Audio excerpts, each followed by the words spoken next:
loved the wife of his adopted son Zaid. Zaid gave him her to satisfy his needs, said he, to stop the shame that he brought on his name. Allah says you're all orphans now, so just lay off the blame. Oh, Surah 9:29, slay the infidel. Muhammad said that women are mainly those in hell. Hey, Surah 9:29, slay the infidel. Muhammad said that women are mainly those in hell. Dashing through the mosque, holding in a fart, ablution not required unless the stinking starts.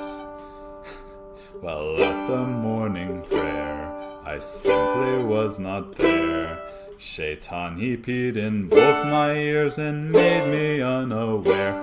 Oh, Surah 9:29, slay the infidel. Muhammad said that women are mainly those in hell. Hey, Surah 9:29, slay the infidel. Muhammad said that women are mainly those in hell.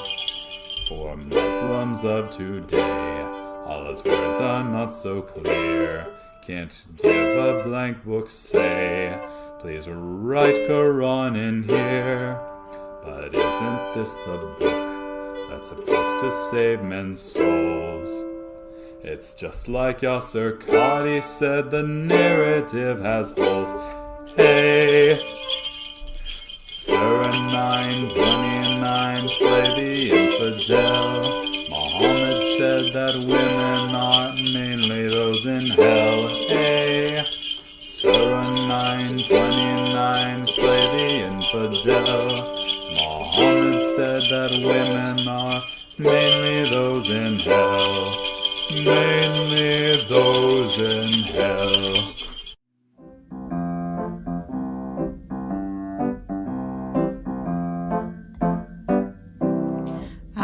Is a false god, a false god, a false god. Allah is a false god, a false god. Allah is a false god, a false god, a false god. Allah is a false god, a false god. And Muhammad is not a prophet. Muhammad is not a prophet. If you want grace and mercy and love, Islam is not for you. But Jesus is the way, the truth, and the life. Jesus is the King of Kings who died to save us all. If you just repent and believe he took your sins on the cross, then mercy and grace, forgiveness and love, eternity can be yours. But Allah is a false god, a false god, a false god. Allah is a false god, a false god.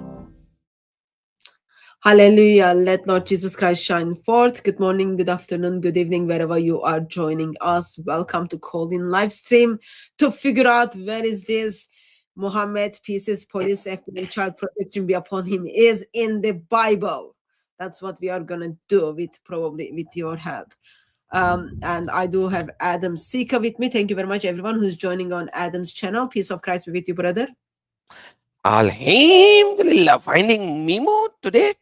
That is so awesome. Peace of Christ be with you and everyone in the live stream. This is your favorite Murtad live once again with Sister Hatu. Did you do something on my screen? Like it's different background. Yeah, I was testing the backgrounds when you weren't here. I like it. What is You the don't lesson? like this one?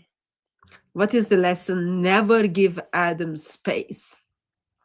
How are you doing, brother?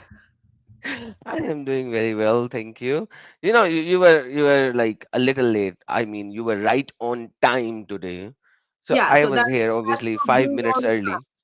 No. I was on time. You turned up your meeting earlier. Yeah. So I came a little early and I was testing what other overlays you have. And I like this overlay. And I was like, you want to change it? You can definitely change it. I don't know that much on those things, but anyway, it's okay. It looks lovely. Um, so we are streaming on Adam's Facebook channel, Adam's YouTube channel. So thank you very much for being with us. And Adam, brother, I put a link in the chat, and then I also pinned on my channel. If you can pin the link on your channel, we can. People have right to call in to Absolutely. bring up wherever Muhammad is. That's what we want to do it. So um, I was talking about this last night. So I heard that there was a debate between inspiring philosophy and Orthodox Muslim. So Orthodox Muslim is the gentleman who does it for fame, right? Fame and money, according to Jack the metaphysician. So I just thought, I saw a couple of comments and I'm just like, yeah, this is painful debate. Those are the moments when you need team, right? You call your brother and then you say, brother, do you want to review this video? And then, of course, Adam is always very kind. And then he says yes. And then I told him, okay, watch the video. So we reviewed. So he watched the video. That's what we are going to do. So thank you very much for watching on my behalf too. I am not going to go through that much suffering. So I'm grateful for your suffering for that, brother. Yeah, Was you it? literally made me suffer. You literally made me suffer. Yeah, Yani, for the whole debate, I was trying to find where did he actually show Mohammed the is? prophecy of Muhammad in the Bible. In the whole debate, I was not able to find a single location where he What? tried to show a prophecy of Muhammad in this debate. So when I was sending you the link, it was like almost 3 hours video, that right? That's what I said to you. It was like 2 hours, 40 something minutes. So are you telling me he didn't provide anything that Muhammad might be there? Nope. Are you sure, brother? Like, did you listen carefully? Are I you telling me? listened for 2 hours, 8 minutes, and 43 seconds. Okay, And so you then they didn't watch. You started didn't they listen all of it. started listening to the question and answers from the live chat. And then Okay. I stopped it. In that 2 hours, 8 minutes, he has not provided a single prophecy from the Bible about Muhammad. Huh. Well, that's a good thing, right? Because we know as a Christian that Muhammad is not prophesied in the Bible as a coming prophet. So I guess he's agreeing with us, right? Probably, yeah. Because the debate was, is Muhammad in the Bible? And he went into the prophecy of Daniel about the three kingdoms and the destructions, and the whole debate went into that, but never did he ever provided any prophecy of Muhammad from the Bible, except that he did a lot of personal attacks on the Christians. He did a lot of personal attacks on inspiring philosophy, calling him with all the names of the world that he can use, on derogatory comments on the Bible, derogatory comments on IP. He did every possible, he used every possible tool of the world to make his Muslims think and assume that he is winning the debate, but never did he provide a single prophecy of Muhammad from the Bible. Huh. Um, well, I'm sorry that you went through that pain. I'm sorry to hear that people take their time, block out certain times, prepare for debates, or even travel for debates, all those kind of things, and then it turns out other side actually doesn't have any argument. It's I know from the experience that that's like literally waste of time, right? So is there anything we are gonna review, or like if you've got nothing?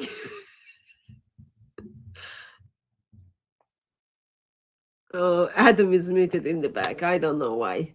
Um, Oh, I'm so sorry. I'm sorry. We okay, will going to review certain things. Yes, we will. okay, okay. We've got But material. Okay. we have the material. We will review certain material.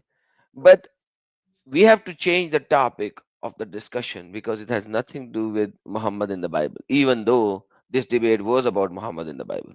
But there is no Muhammad in the Bible in the debate. So we are going to review the debate, but we are not going to review Muhammad in the Bible. That's the thing. Yeah. Muslims are unique, right? Muslims are unique. Their uniqueness is beyond unique. Okay, so um, gentleman called Orthodox Muslim turned up the debate on is Muhammad in the Bible. He produced nothing. I've got three people in the backstage. They might have some arguments. Do you want to kind of take them, or do you want to kind of show us some with clips? Sure, we can take them. Maybe they can give They us might. some prophecy of Muhammad in the Bible because their friend Muslim Orthodox was not able to give any prophecy of Muhammad in the Bible. Yeah, that, like some people know better. Some people know better. So I've got three people in the backstage. Let's take him because they might know better. We might be able to find Muhammad. Actually, first person, okay, Mr. Kim, or Kai, I don't know how to pronounce your name. It says devices is not connected. So can you kind of adjust that, fix that, please? Let me take the next person. Hello. Yo, Libiano baked IP, man. IP got cooked. Adam Seeker, hello, You beta. saying that Yo, Libiano baked him. Keep copy, man. yeah, Daniel Mister, chapter 2 and Daniel 7 baked. Muhammad was my beta. So please try Man, not to check do your any stupid ass out. Cross-licking derogatory taken. statement. Otherwise, you will have Cross-licker. a big A problem over cross-licker. here. Adam, just a Indian second. cross-licker. Yeah. Libiano baked IP, Muhammad was man. a translator. Adam, What? let's Was just what? Was what? let's just Bro, your just god got just a smacked, second, man. sir. Paul We got want a minute blowjobs, argument. We will dumbass. give you time. Go ahead. What?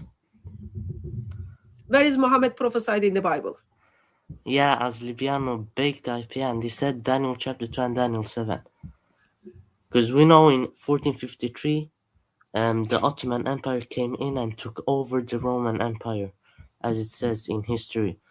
And Daniel chapter 2 says that the fifth kingdom will come and destroy the fourth kingdom. And the fourth kingdom is the Roman Empire, and Christianity did not destroy the Roman Empire. The Muslims destroyed it. Okay, so I'm just gonna try to make sense of what you are saying. So He you are ran away. telling he He left? just wanted, yeah, he just wanted to bark like the mo mo, and that's it. Because they cannot defend just like their person was not able to defend. So anyhow, he's as you guys have seen, sister made me to stop saying anything in response. But as you see, they are all here for derogatory comments. So, sister, the problem is they can say anything, but if we say anything, then there is a blasphemy. You see where how things happen here.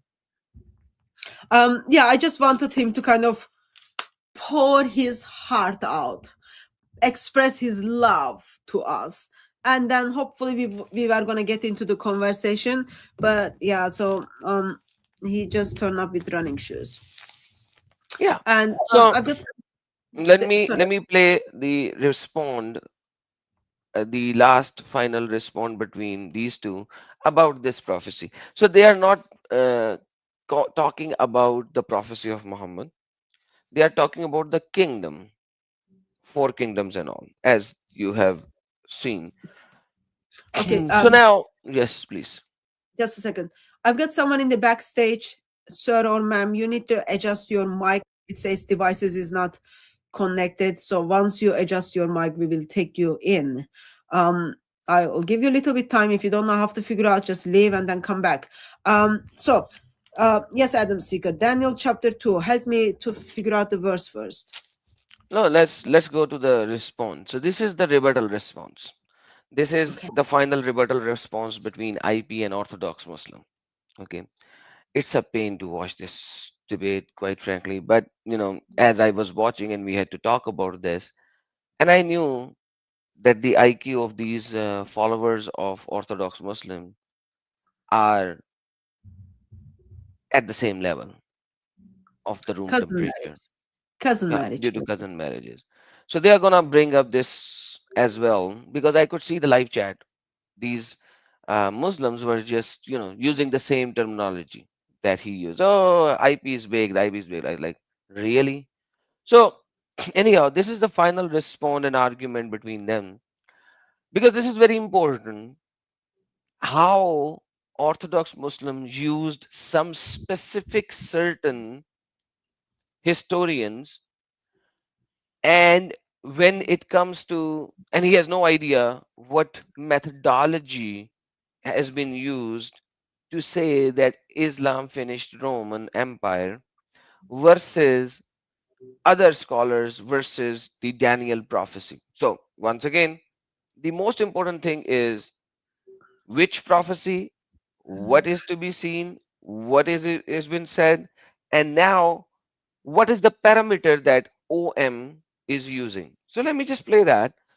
Just listen to it for like 3 to 4 minutes, and you will know what I'm saying. Preaching he was. Notice that. They were preaching are he you- was, not what the Quran teaches. So- he just so buried the Quran. Thank you for that. IP literally can't track. The Quran says it was made to appear so, and that was only shed light on. Oh, sorry. This is made to appear. So sorry. Rome was ended in 1453. But remember, Mike Jones, I'm not making the argument that according to Daniel, it must be fulfilled by the Ottomans destroying Rome.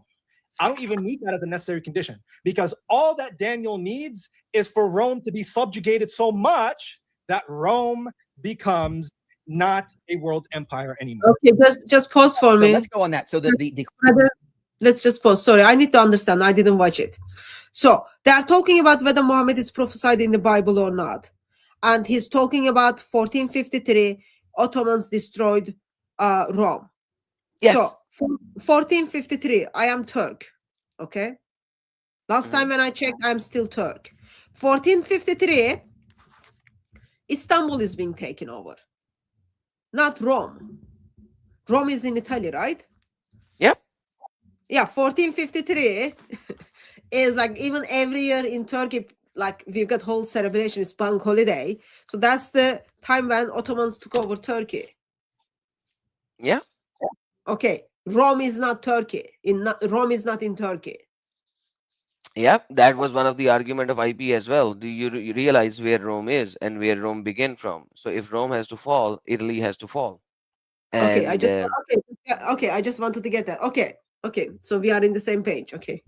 yeah, we are, but like when Muslims come up, they look at the argument. So they search the history, and then in this history they will search for certain specific people who would say certain things that will fit their need, and then they will proclaim it, and then they will not give you any evidence. So that's the whole idea, all right, behind this whole debate. That's why it was painful to watch. But let's play.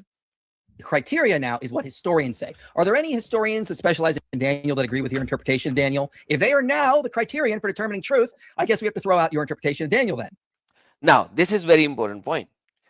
After like 15 minute segment, then 10 minute segment, and then 3 rounds of cross firing each other, this is the most important point. That's why I picked it up. So Libiano, the Orthodox Muslim, who is, I don't know what kind of a brain that he has, he is alluding to certain scholars, so-called quotes and quotes, that Rome fell in the 15th century. But he is not using any scholar for the Daniel prophecy. Rather, he is using his own interpretation for the Daniel's prophecy. That's how it is working. And that's what Mr. IP said over here right now. Do Okay, you want me so to rewind it no, I for got that everyone? part. Mhm. It's up to you. Yeah, for the people.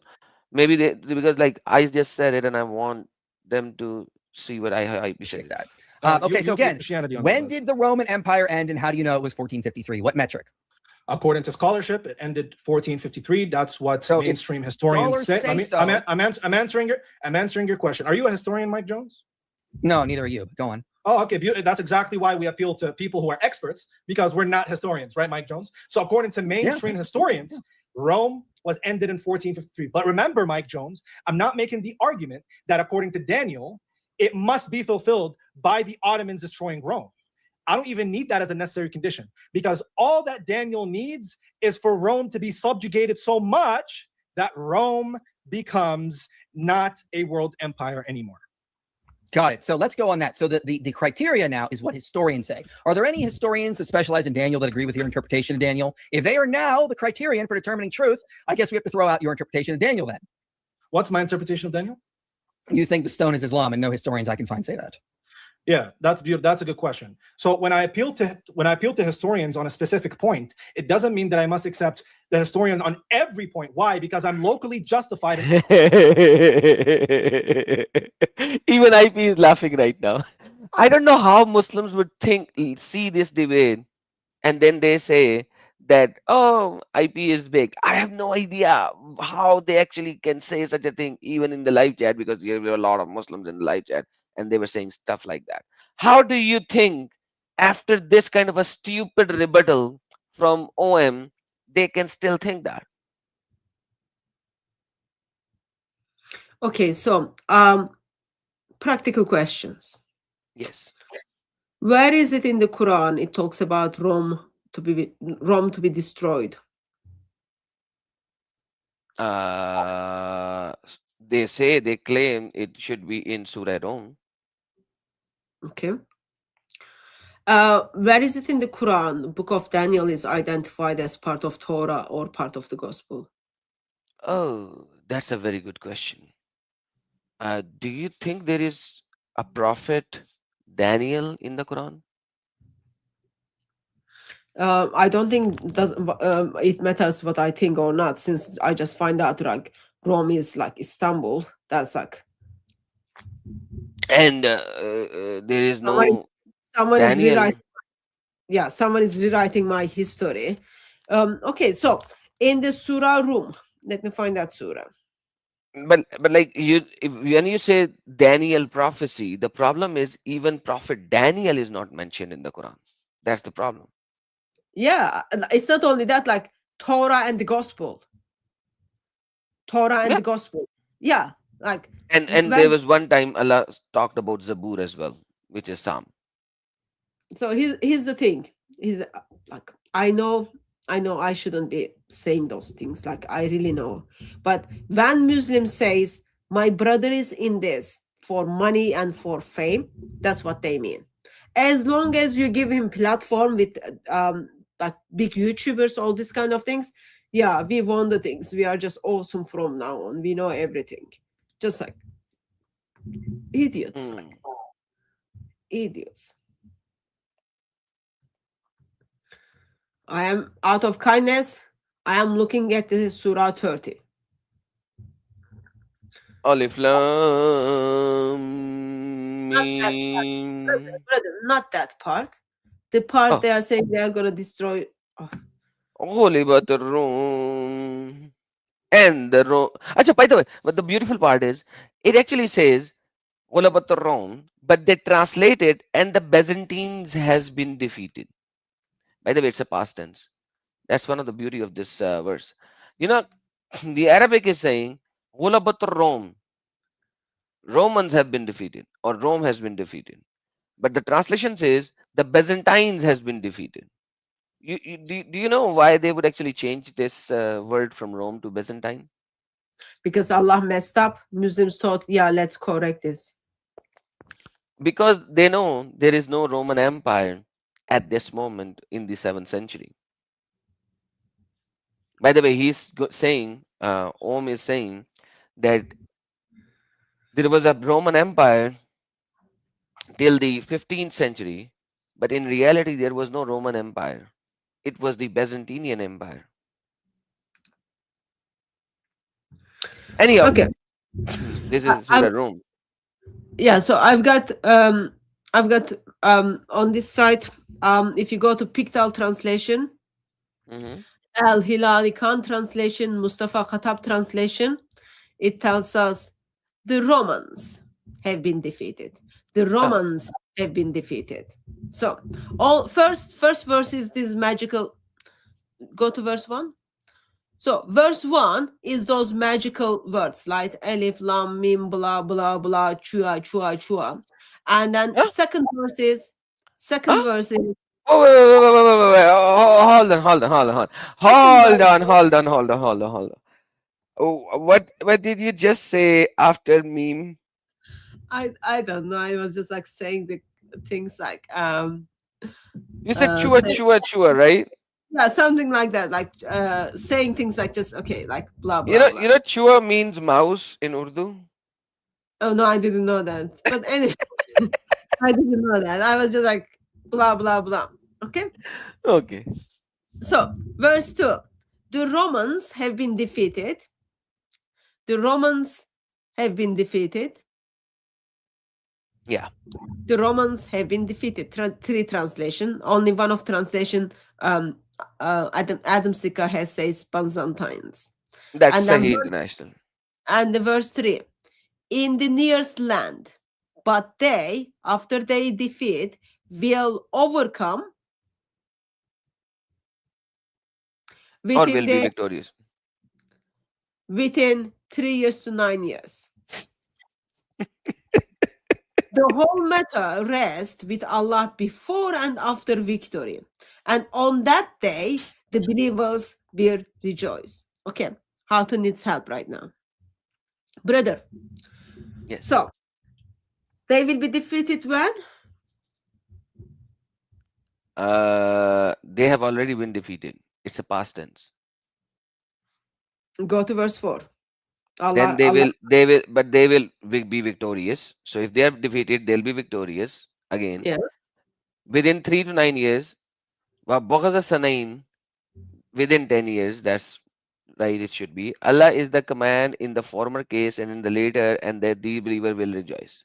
So in 10 years, within 10 years, they will be defeated again, and these believers will rejoice.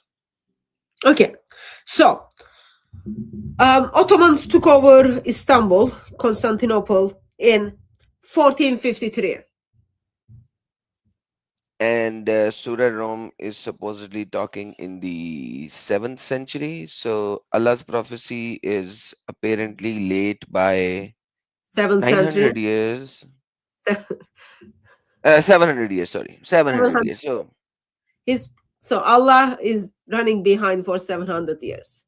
Allah is late. approximately, give or take, 700 years late. How is this Just even make, just 700 years, sister.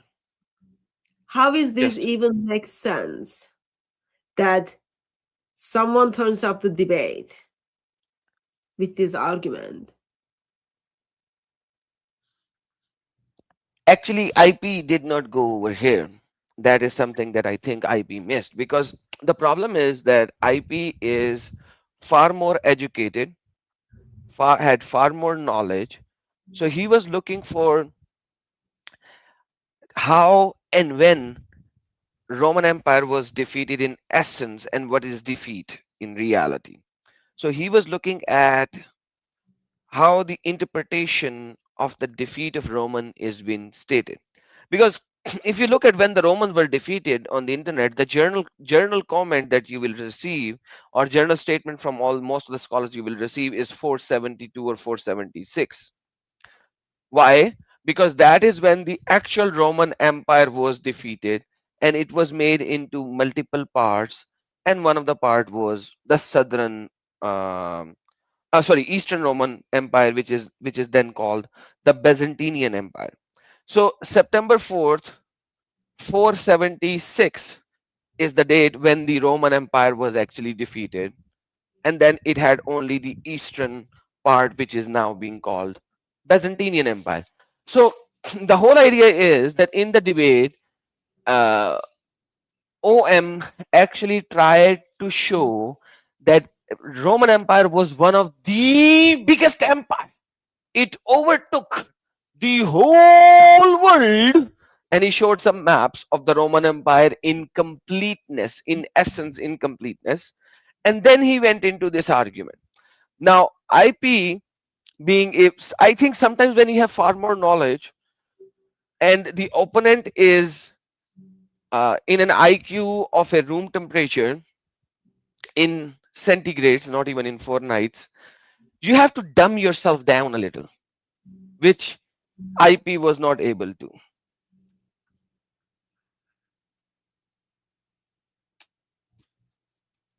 You understand what I'm saying? I hear what you are saying, brother. I'm just like, how stupid you need to be. That's all I'm thinking. So, uh, Maybe 50 in the scale of IQ level. okay, so here's the first problem. Book of Daniel is not part of the Torah.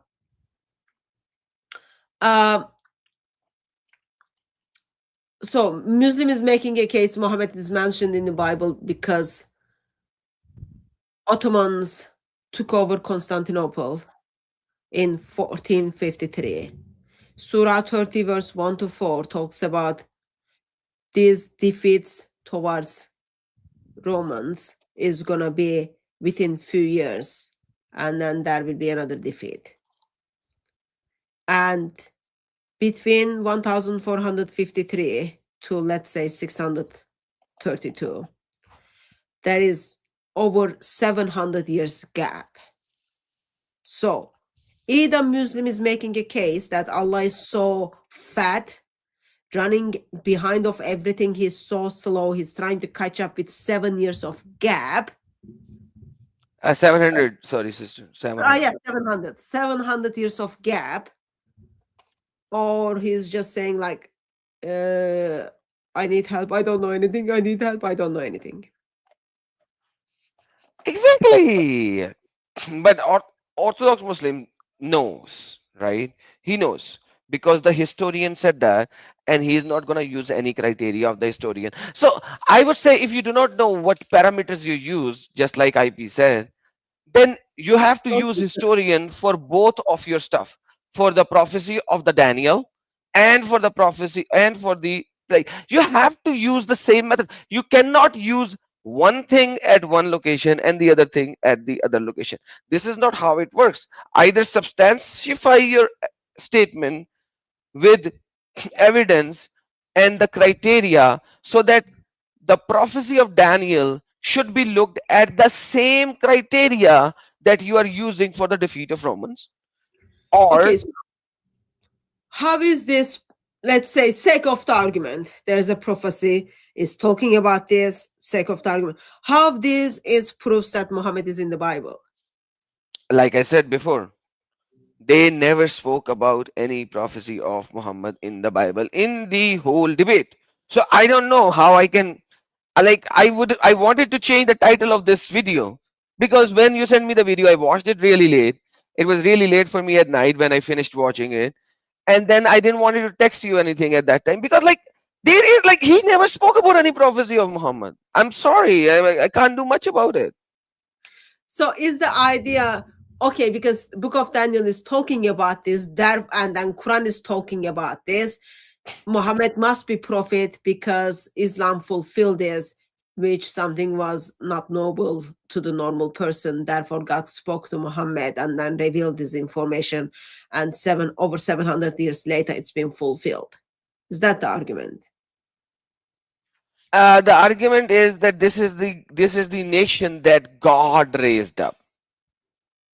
So if God raised up this nation, which is the Muslim nation, quotes and quotes, who destroyed this kingdom, then that God has to raise a nation, then that is the Ishmaelite, supposedly, quotes in quotes, because I'm going to go into that argument as well. You brought it up earlier. So the Ishmaelites destroyed it. So Ishmaelites has to have a prophet, and that prophet is Muhammad. Like, this is how the whole argument runs. And please don't bang your head on the wall. I want you alive.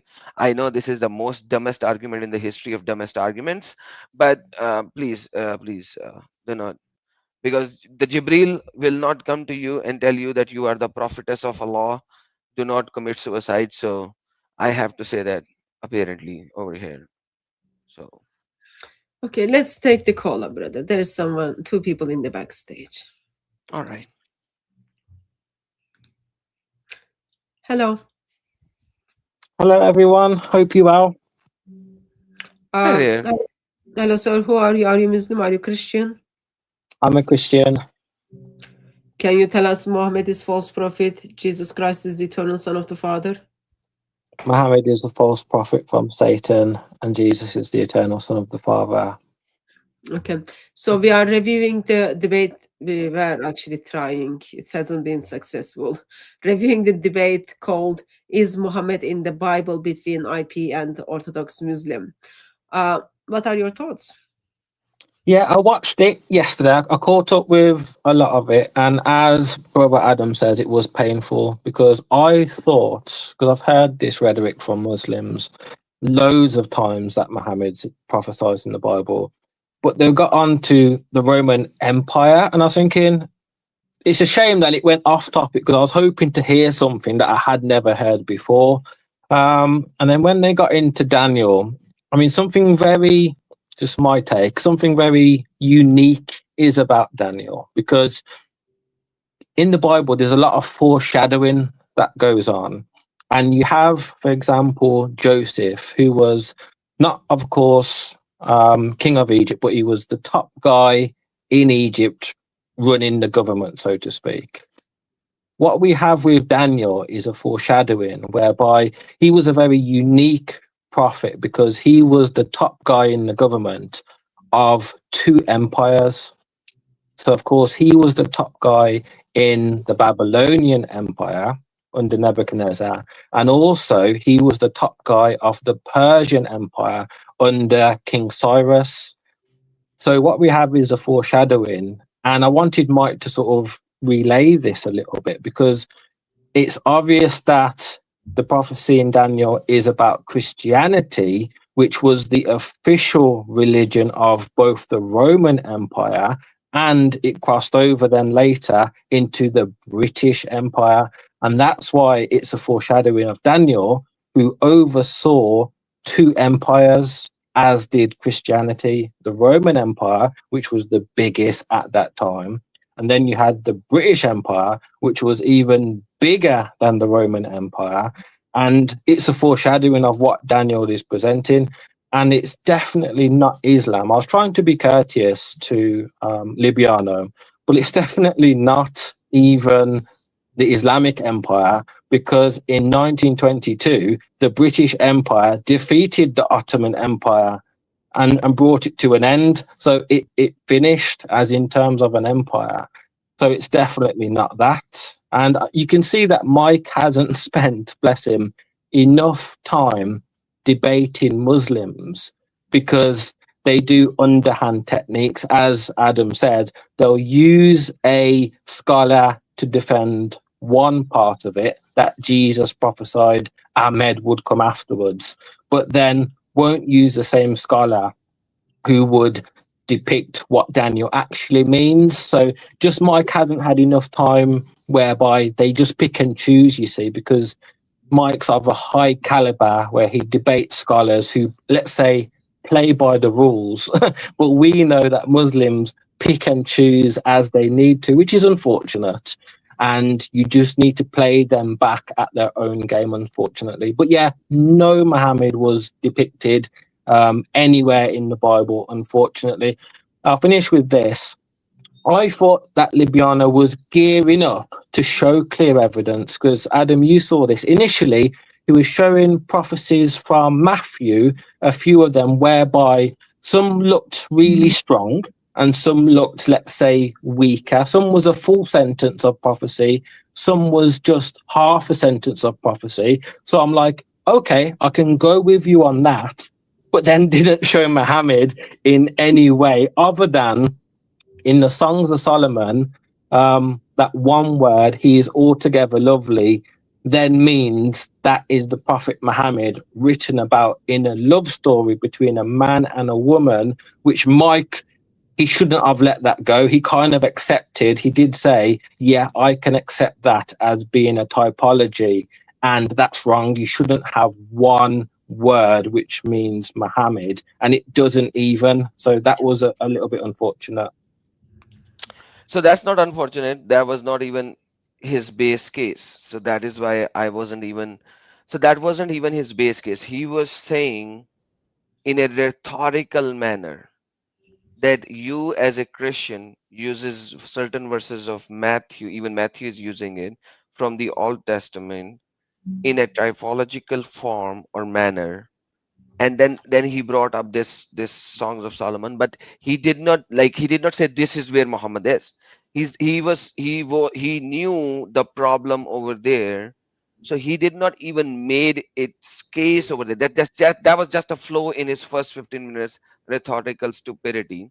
So that wasn't even his case. He was just comparing in a manner, but the base case that he established for 10 minutes, which was his base case, was this one. So his idea was to show that the prophecies, certain prophecies are not very clear. That's what he is saying. And using a Yeah, triphologically manner, he was trying to prove Roman Empire. That's it. So he wasn't even claiming that that was actually a prophecy. So if he's rejecting the prophecy of Jesus from Matthew using certain verses, then he is also rejecting that Muhammadan in the Songs of Solomon. So that was him rejecting that because he said that I'm going to reject this, and this. So then he went into that. So that is why IP has to ignore it as well, because he himself did not proclaimed it as a prophecy. So you need to watch it carefully to know how it actually happened. If he yeah, would have given that as a prophecy, dude, that would be embarrassing in itself as well. yeah, very much so. And before that, remember when they were speaking about when Matthew says he will be called a Nazarene? So we know that the place Nazareth just simply means branch, and the Hebrew weave word Naztar that actually means branch. So Liviana was trying to do a sleight of hand, meaning you No, could but have like two the words that problem are is similar, but they the actually problem. mean the same thing. No, it doesn't matter right now. That wasn't the part of the debate, and that's what IP said as well. He said this is not the part of the debate. So whether the prophecies however the prophecies are interpreted in the Bible is not the part of the debate. The debate is Muhammad in the Bible. So Jesus's prophecies, Correct. Jesus's location, and that's what he said in his first opening statement as well. He's like, why are you even going there? You spent like 6 minutes, 5 to 6 minutes on this thing, which is not even part of a debate. You want to have a debate on is Jesus prophesied in the Bible? Okay, that's a debate that you can bring up on that one. Not when you are talking about Muhammad in the Bible. So No, I agree. I thought he was doing good groundwork, and then it just went off into empires, and I'm like, where's Muhammad in the Bible? He laid this groundwork, and I thought, oh, okay, I can go with you. But then he didn't actually do what he wanted to do, and it was like 2.5 hours long. And I thought, where is it? Where is Muhammad? And for that reason, he lost it early doors. It was 50 minutes of foreplay at the start, which was unfortunate. And he didn't show Muhammad in the Bible. So, Okay. Thank you very much, brother, for pointing that out. So, over 2 hours debate took place, and then we've got nothing from Muslims to make a case that Muhammad is in the Bible. And that's been also confirmed by unorthodox Christians. So I've got a couple of more people in the backstage. Some of them has Muslim names. They might come up with better arguments. Let's take them. Sir, thank you very much for calling in. Adam, did you wanted to respond to the comment on the screen? You put it there, or? oh yeah, this is Alfred Hitler from hell. Alfred Hitler from hell said, Mr. Adam, I'm sorry, I forgot about it that I put it there. I'm sorry, you can remove if you want to sometime. Mr. Adam and me and my best friend, which is Muhammad, his best friend is Muhammad, are watching your stream from hell, and he is asking Jibreel never said all those things. What's written in the Quran? Who did that? Thank you, Mr. Alfred Hitler. By the way, Alfred Hitler told me yesterday as well He said, Adam, quite frankly, I was the worst person in the history of worst persons until you started exposing Muhammad. So he is very thankful of me that while he is enjoying hell with Muhammad and watching us on YouTube from hell, at least people are not abusing him that much now as they are abusing Muhammad now, because obviously Muhammad is far worse than Hitler. I just wanted to point out there are individuals out there who is trying to sell Islam by making a case, oh, Islam is wonderful, but deep down we know Islam takes you to hell, and the bottom line is there is no telly in hell, there is no internet in hell, there is no ice cream in hell, there is no sunbathing in hell. Don't fall into those things. When people say, oh, I am getting in touch with you from hell, they don't mean that. Just wanted to Yeah, put that that. was sarcastic, sister. You Yeah, took it I just hyper literal. Don't no, take no. things in hyper literal manner, okay? The moment you cut me off, I was about to say, like, I just wanted to make that joke, but no.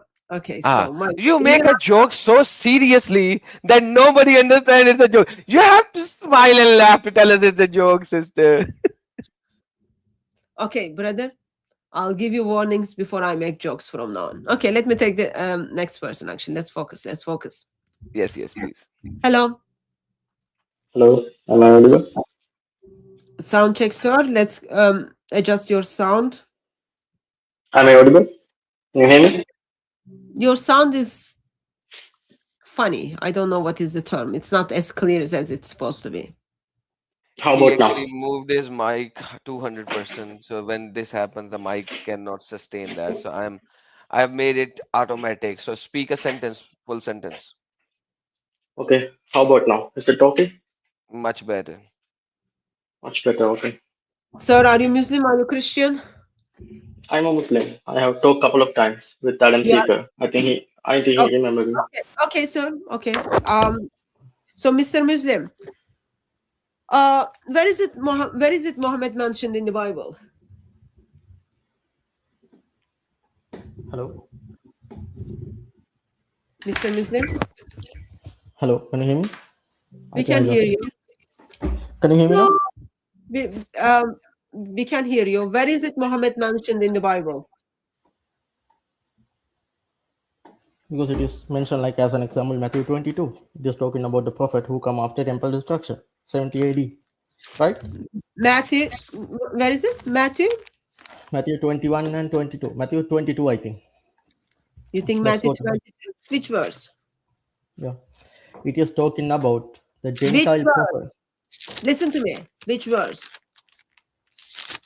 It is not a single verse. Matthew 22 has 46 verses. Where is it talking about? Where is Okay. it talking about Muhammad? It is a parable of wedding banquet. It is talking about the servant will be sent to the Gentiles after temple destruction.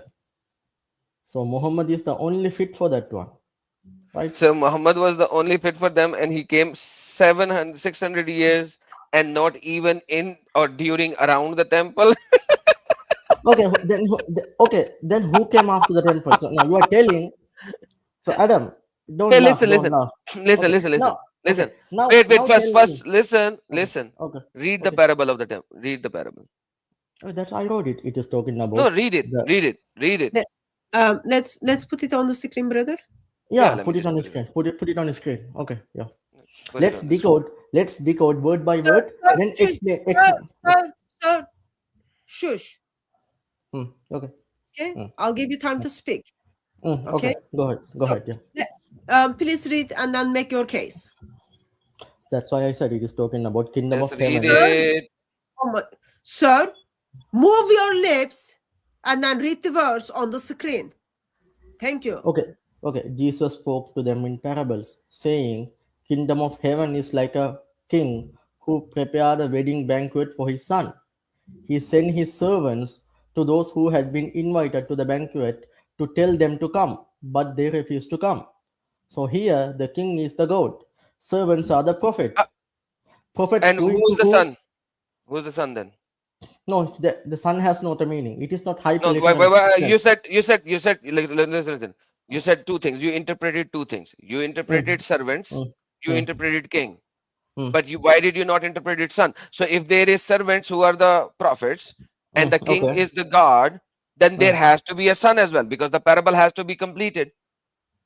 No, we go into the What do you hyperliteral. mean It by is no? like, okay. Okay. So sister, do you understand what is happening? So he is using a parable and he is defining the king, he is defining the servant, but the son has a specific purpose in this parable who will be No. sent in the very end and will be killed. Shut up. Yes, it is. Don't say Mr. no. Mr. Okay. Muslim, Mr. Okay. Muslim, Mm, let's read it. Read it from verse 1 again. okay. First, I already read it. Okay. Read Let it, me read explain. it again. No, no, no, no. I don't need your tafsir. Read it again from verse 1. Thank you. If I'm going to read it again, why wasting time here? Let me Read, explain what is the meaning of sun. Okay. excuse Why me, I excuse me. why I Sir, why I sir, okay, sir. let me read it. Okay. Jesus spoke to them in the parable, saying, the kingdom of heaven is like a king who prepared the wedding banquet for his son. So Okay, here, who is the king? okay, king is the God. King is the Lord, God. Okay, who is Jesus speaking to? Jesus speaking to Jewish people, Jews. What is he Jewish people. speaking to them? What is speaking to them? He is talking about here. He is talking about He's prophets are telling sent them in. parable. No, no, no, no. Okay. He's not talking about your rubbish prophet. He's telling them a parable, okay? Yeah, yes, And then, yes. listen to me. Okay. And in this parable, Mm. king has the kingdom, right? King has the kingdom, yes. Okay, and then what is happening? What is happening in that kingdom? It is not talking about kingdom anywhere. Where is talking about Listen, kingdom? listen to me. Listen to me. What is happening in Man, that it is kingdom? not mentioned. It is not mentioned. The Where it is kingdom mentioned? of heaven is like a king who prepared a wedding banquet for his son. Okay, he's telling a story. Okay. Okay, in that story, Mm. king's son is having wedding, right? King is arranging a wedding banquet for his son. So that wedding banquet is called Thank you kingdom very of much. heaven. So, thank you very much. Thank you very much. So prince is gonna get married. Okay. Yeah. Continue from verse 3. Okay. So he sent his servants to those who had been invited to the banquet to tell them to come. Okay. Okay. Okay. So he's got servants. Go and invite people to come to the wedding. Okay. Continue. Yes. Then he sent some more servants. Tell those who have been invited that I have prepared my dinner, my oxen, my fattened cattle have been butchered, and everything is ready. Come to the wedding banquet. So here, God Okay. is No, no, invited. no, no, no. I don't Okay. need explanation. That's Okay. self-explanation. Okay. Verse 5. Then he said to his servants, the wedding banquet is ready, but those I invited did not deserve to come. Where is Right? he reading from? It is, Sir, but they verse paid So, no so, attention. okay, Sir, okay, sir, okay. sir, So, listen to me. Listen to oh, me. yeah. Don't go to the people's article. I gave you something which writes overall. Okay. So verse 5 of the Okay. scripture. Thank you. Okay. But they paid no attention and went off, one to his Okay. field, another to his business, and the Okay. So rest is okay. listen to me. Listen to me. Mm, So people were invited to wedding. mm. They were Who are the invited to people? wedding again. Who are the Okay. people? That is a Jewish people. Listen to me. Mm, Listen to me. mm, They were mm, invited again to the mm, prince's wedding, mm. and then they decided they are not gonna go. Who are these people? Jewish people, right? Keep Read in it. mind. Read it from verse 6. Okay. The rest seized his servants, mistreat them, and killed them. So the king was engraved. He sent his army and destroyed those murderers and burned their city. So Okay. this is talking about what? No, The you know temple. what it's talking about? No. So Oh, people were okay. invited to wedding. People were invited to wedding. They didn't Mhm, come. King is mm, angry, and then king mm. is destroying them. Okay, verse 8. Okay. He destroyed the city. That is talking about 70 Verse AD 8. temple destruction. Verse 8. Okay. Verse 8. Okay. Then he said to his servants, the wedding banquet is ready, but those I invited did not deserve to come. That is the Jewish people. So go to the streets streets, corners, and invite the banquet anyone who you find. So this is a universal. No. Okay. Shut up. Oh, Just read it. okay, Don't okay. tell me what it is. Just Okay, read okay. it. I will ask you question to make sure your brain is where it's supposed to be. Continue. Okay. Banquet and anyone you find. The servants went into the streets and gathered all the people they could find, the bad as well the good, and wedding hall was filled with guests. Okay. But when the king came to see the guest, he noticed a man there who was not wearing the wedding clothes. He asked, "How did you get in without clothes?" And friend, then the man was speechless. Then the king told the attendants, "Tell, tie him hand and foot, and throw him outside into the darkness, where there will be weeping and gnashing of teeth. For many are invited, but few are chosen." Okay, so thank you very much for reading. I really appreciate. So, can you just tell me the story, the parable? What is the difference between parable? Sorry, what is parable? A parable is Jesus talking in this parable. It What is convey a parable? message. What is parable? It is talking in hyperbolic language. It's not literal What is language. parable? That's why I said it is speaking in What hyperbolic is language. parable? What is parable? That's what I said. If my What answer is is wrong, parable? that's what I said, Hatun. Parable is story. Parables are stories. I told Okay? you this hyperbolic language. Okay, No. stories. Should- Okay, stories. So, Okay, stories. What is prophecy? Prophecy is something happening in future. Okay, so if someone is telling a parable, why do you think that's a prophecy? In the parable, there's a prophecy, right? Jesus telling something happen in future. That is a prophecy. This is No. future event. No. This is Nope. This is not a future event. Nope. Now let me ask my next question. Okay. So when is this happening? This is supposed to happen. When is this story is being happening? When it's happening, when Jesus speak to him before when he is teaching to them. Okay, so Jesus is his lifetime, right? Yeah, his lifetime, yes. Okay, thank you. And Jesus died around 33 AD. Okay? 33 AD, not 23, 34, I think. 33, 34 AD. I said around. What? Around 33 AD. Around 33 AD. Yeah, around you said 23. It is 33, not 20. Where is the 23 and where is the 23 and where's the 33? Mr. Muslim, thank you very much for confirming. First of all, Jesus died. And thank you very much for confirming that this is around 33 AD. So, okay. So, how did you come to conclusion? First of all, this is prophecy. Okay. And secondly, how did you come to conclusion this is talking about the temple? Okay.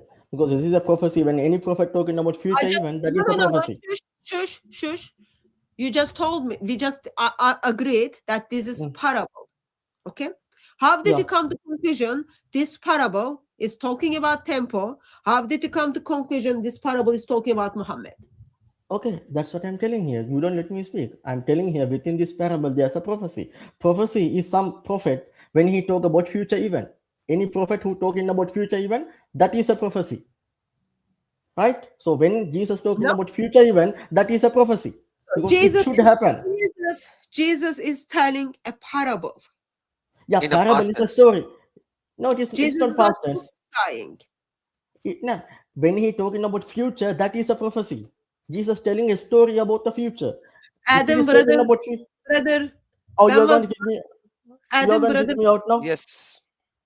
Brother, when was the last time you tell the story and then you give examples? Link with future. Adam is not a prophet, right? Adam is not a prophet, Hatun. I am a prophet. Talking about I am far better prophet than Muhammad because obviously he is the utmost false prophet in the history of false prophet. I am a little less false prophet, so okay. I can tell parables and stories as a false prophet. Mr. Muslim, this is about the ministry of Jesus. Okay, it is not about prophecy linked with Muhammad at all, or any coming prophets at all. Okay, Yeah, of so course it is. Of Jesus, course it is. no, it If is not. man, Hatun, your own church fathers are telling this is talking about temple destruction. You are telling not.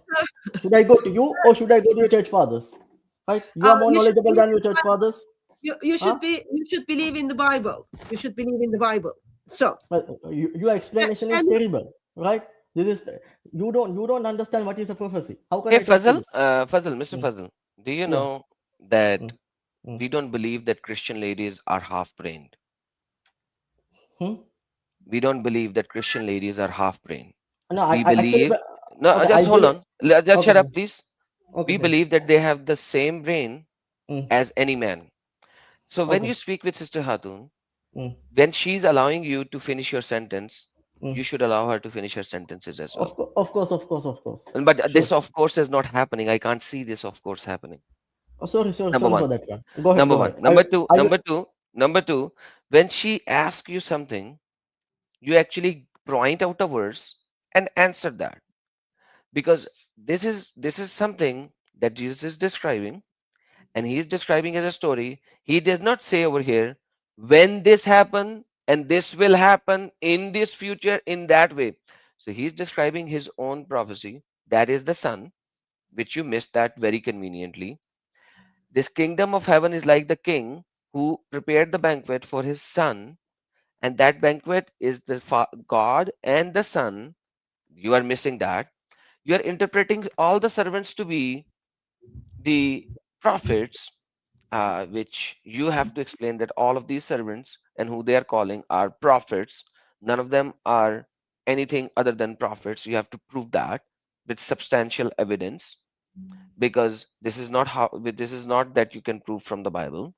Then you have to prove that where they were sent, because then he sent some more servants to some location. You have to prove that from the Bible, because we are doing exegy. Okay, from it has to be from within the Bible. All right, and you cannot just say something which Libiano said, because he was destroyed in his statements as well. So if we are going to use a church father, I am going to use all of his statement, not part of his statement.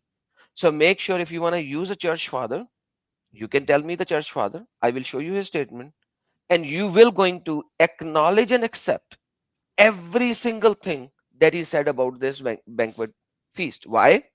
Because if he's explaining a banquet feast, he has to explain it in its fullness. Okay. So if he explains it in its fullness, I'm going to read it fully.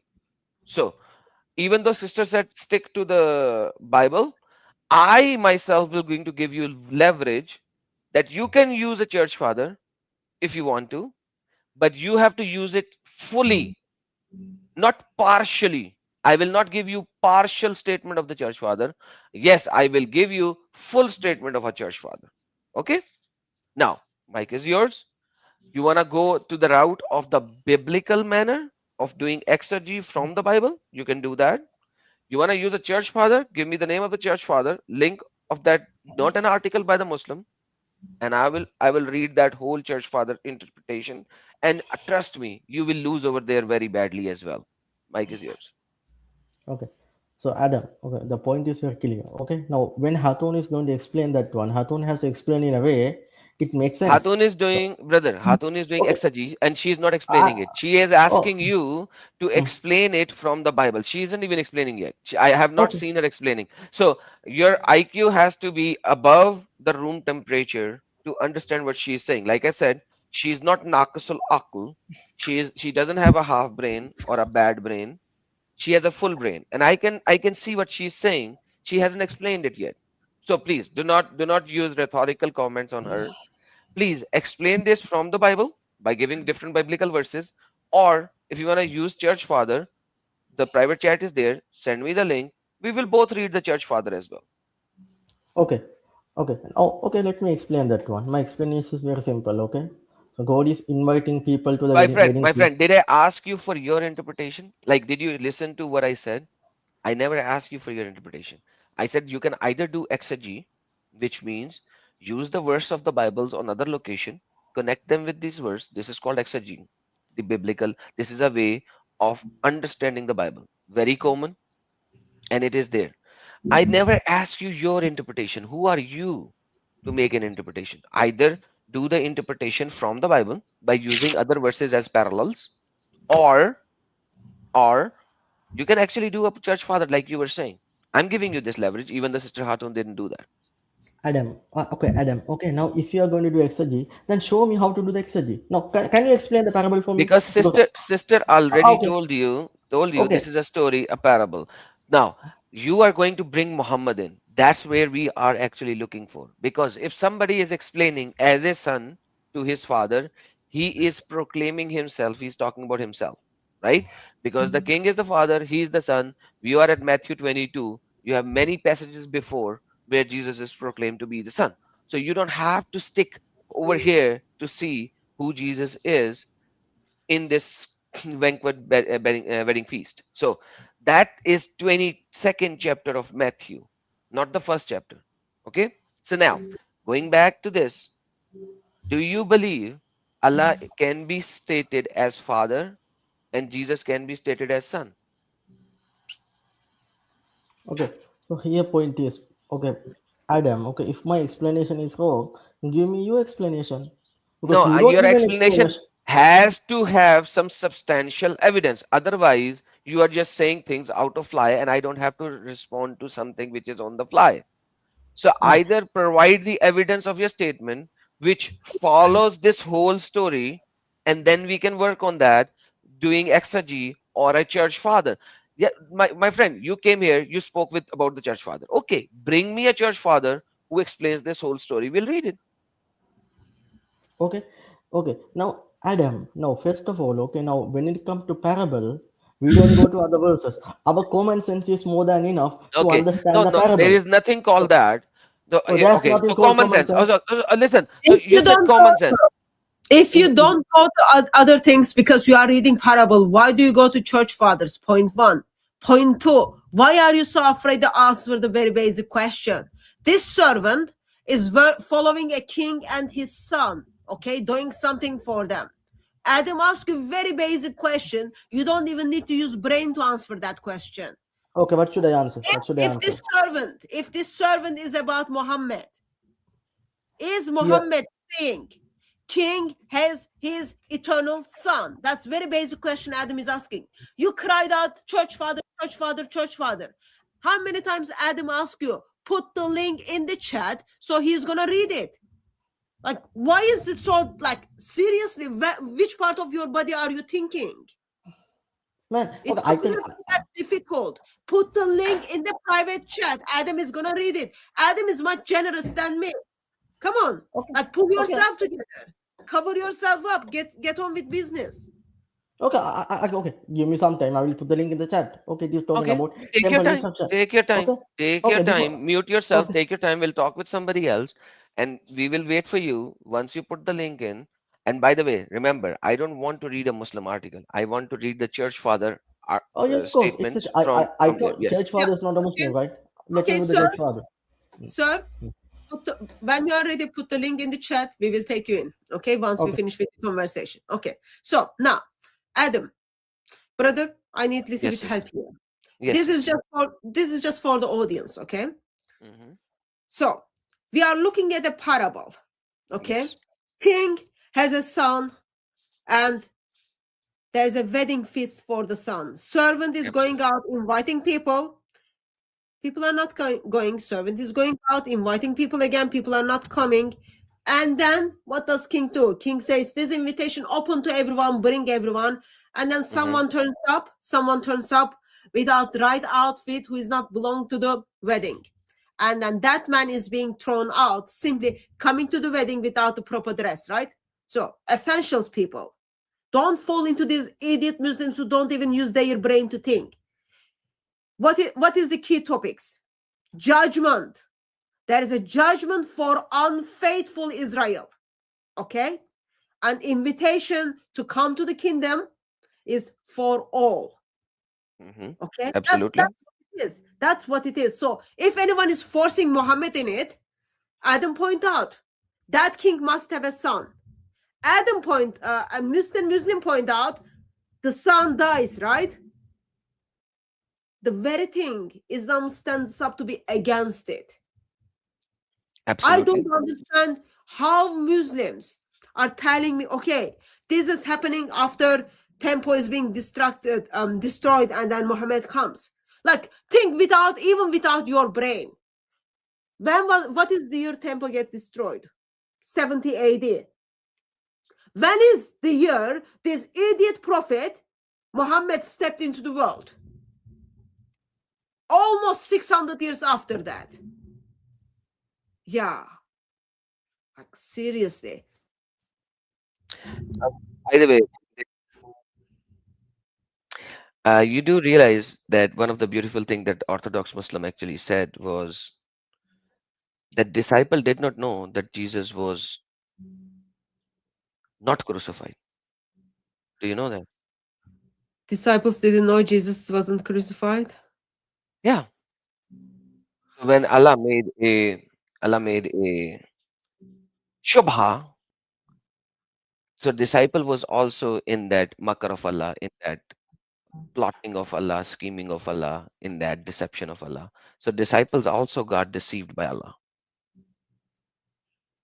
And those deceived disciples are made victorious. Allah is messed up. Allah is messed up. Okay, so put that on a side note. We talk about that. Because this is very important as well, because of this, what this guy was saying, it's also very important. It's part of this debate. So let me show that if you want, because there is some CRZ Muslim who's coming in and out pretty fast. But this is very important as well, because this is part of this discussion. That's why he was going there as well. So check this out. Check this out. Jones? Your position is that these parables somehow predict the coming of Islam. No, I understand, but what is my position on the historical authenticity of the crucifixion of Christ? Well, I don't know. You've not actually said it, but I'm curious. So how do you know that it refutes my position? Sorry? Why they are talking about crucifixion of Jesus in a debate where is Muhammad? Because this same parable was brought up by Orthodox Muslim as well in this rebuttals now. This parable was brought up as well, 70 AD. So every single Muslim who's coming here and saying something, it is saying from this debate. But once again, he did not substantiate this. He just said it in a fly so that Muslim will come up and start using, and then they will be destroyed and demolished. So this is the background. That is why this is very important.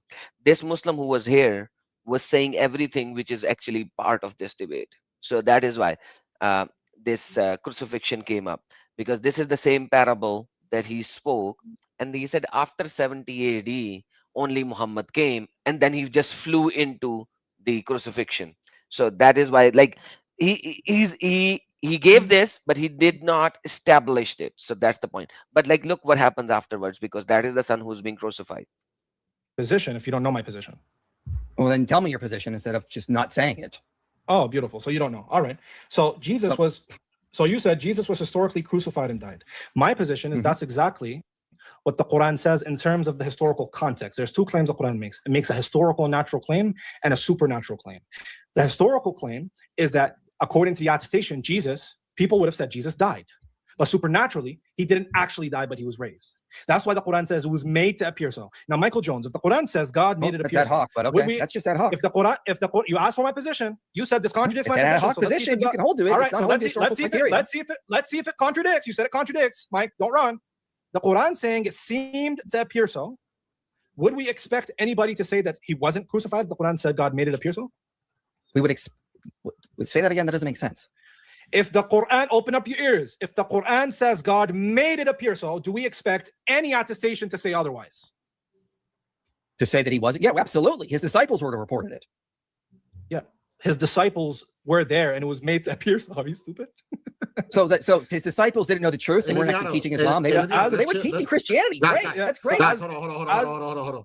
Right. So, Oh, Vanilla, man. just chill on our harmonies, man. Just chill, man. All You right, just all have right, your all right. conversing, brother. I got You know you. just All right. chop it up. Just So chop it Ibn, up right, man. That's all you got to do. all right, I You got know? you. I got you. So Ibn, That's the moderator speaking because he's using so much derogatory comments. Ibn Right. Taymiyyah says that we have no problem saying that the earliest followers believe Jesus died. You said, oh, you consider Christianity. No, because even according to Paul, the mere crucifixion doesn't establish Christianity.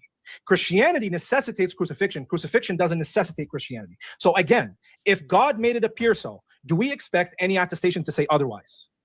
We would expect people that were preaching the beliefs of Islam, like the disciples, God. to say that he was taken to heaven. That's not what I asked. I said, according to Islam, it was made to appear so. So, Mhm. according I'm to not getting Islam, it was made to appear so. Do we expect any historical attestation to say otherwise? And I've answered you, yes, the people that were supposedly preaching Islam, like the disciples, for example, because the Quran says Sir. the disciples were Muslims. So therefore, they should be believing what Islam teaches. And they So didn't according- say that. According to you, they were according deceived. The to us, Quran the is wrong, and they disciples- thought Jesus was crucified. So, Mike, according to me, did the disciples think Jesus was crucified? I don't know. You've not said your position. I'm curious Oh, if you now you're contradict the Quran, confused? but go ahead. You just Well, said if they were Muslim, that means they were preaching that he wasn't crucified. Is that what you just said? That would be what, that'd have to be the case because that's what the Quran says. All right, That's what Muslims supposed to believe. it doesn't follow because the Quran never says the disciples knew that he wasn't crucified. What does it say in the Quran? Oh, so they were preaching he was crucified. They believed he was crucified, and that doesn't necessitate Christianity. Okay, you guys heard it here. Libiano thinks the disciples were preaching Jesus was crucified. Okay, That's great. exactly So what you Ibn just Taymiyyah threw says. people like Ibn That's Kathir exactly under what the our bus who scholarship said the says. disciples knew this. The disciples Is this, you threw Ibn Kathir under the bus. this is not responding. This is Thank you so very much. I know, sister, you were so wanted to say a lot of stuff, but you know, I had to finish it. Ibn Kathir under the bus and so many other scholars on the bus. At the end of the day, disciples were not Muslim to begin with now because they preached crucifixion and the resurrection. IP did not bring up the resurrection in it, but fair enough. Yes, what do you have to say? Let me just make a point. First of all, okay, let's say sake of the argument, since Allah deceived and then made it appear that disciples thought that Jesus was crucified, therefore they preached that message. On the story goes on, okay? Jesus himself comes and then meets with his disciples. That is great opportunity for Jesus, according to Muslims, the sinless prophet, to turn all mankind and then say, guys, rest in peace. I am not crucified. I'm just going up to Allah, or I'm taking to Allah. That is great opportunity for Jesus to clarify everything. What he did. Put your hands. Put your hands. Touch me. Yeah. He confirmed his crucifixion. He confirmed his resurrection, idiot Muslim. Like seriously, like there is a, okay, you can be idiot. I've got no problem with that. Okay? When you like pay to be idiot, that's painful. That's like really painful. You have no problem that Allah is deceiving everyone, even though these disciples whom Allah is making victorious and making them to believe Jesus is crucified, and those people believed in his crucifixion and his resurrection, they were giving to the lions. They were crucified upside down. And then you just step in and then tell us, well, they wouldn't know any better because that's what they believed. Yeah, and then you've got whom? Jesus comes after his resurrection, speaks to people, eats with people, confirms his death and his resurrection. You are telling me, well, Allah didn't know any better, choose to deceive all of his disciples and everyone, including Jesus here, so that Allah is going to send caravan robber in 7th century to tell people, oh, love, by the way, Jesus didn't die. How idiot you need to be. Very idiot. Sorry, All right, brother. so Like, no, when people very idiot arguments, it's just like painful. I can feel your pain. I can feel your pain. But like that's why I had to bring that up. Okay. You know, when these people are actually saying certain stuff, I can remember the parts of the debate where these things are coming up. So it's something marvelous. Like I can see that they don't even validate and verify. By the way, Fazal is here and he sent the link. So if with your permission, may I bring him up? Sure. Yes, Mr. Fazal. Where is this one? Yes, Mr. Fazal. I can't hear you, man. Sir, speak to Mike. Sir, speak to Mike. Okay, just like okay. No, we Once can't he hear him. once he learns to speak to Mike, he can come back.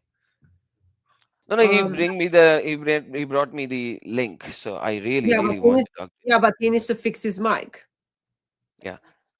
Sound check, sir.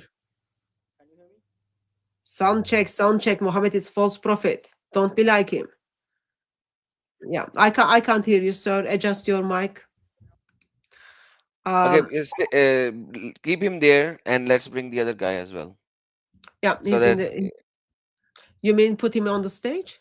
yeah, in the back. He'll be in the back. If he starts Yeah. speaking, we will ask him to mute his mic at that time. Okay. Hello? Let's Can you hear me take now? hello. Can you hear me? Okay, right now who?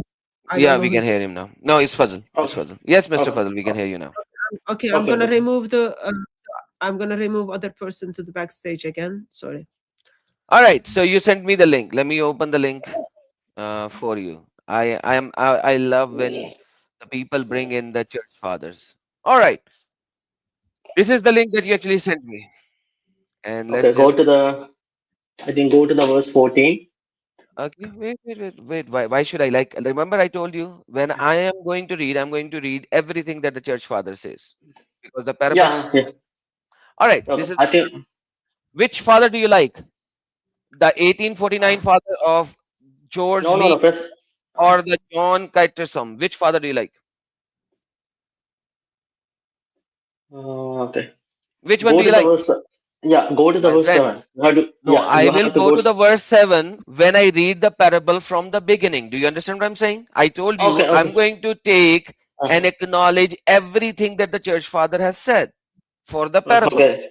Okay, Mm. so my first question starts from the verse 2, right?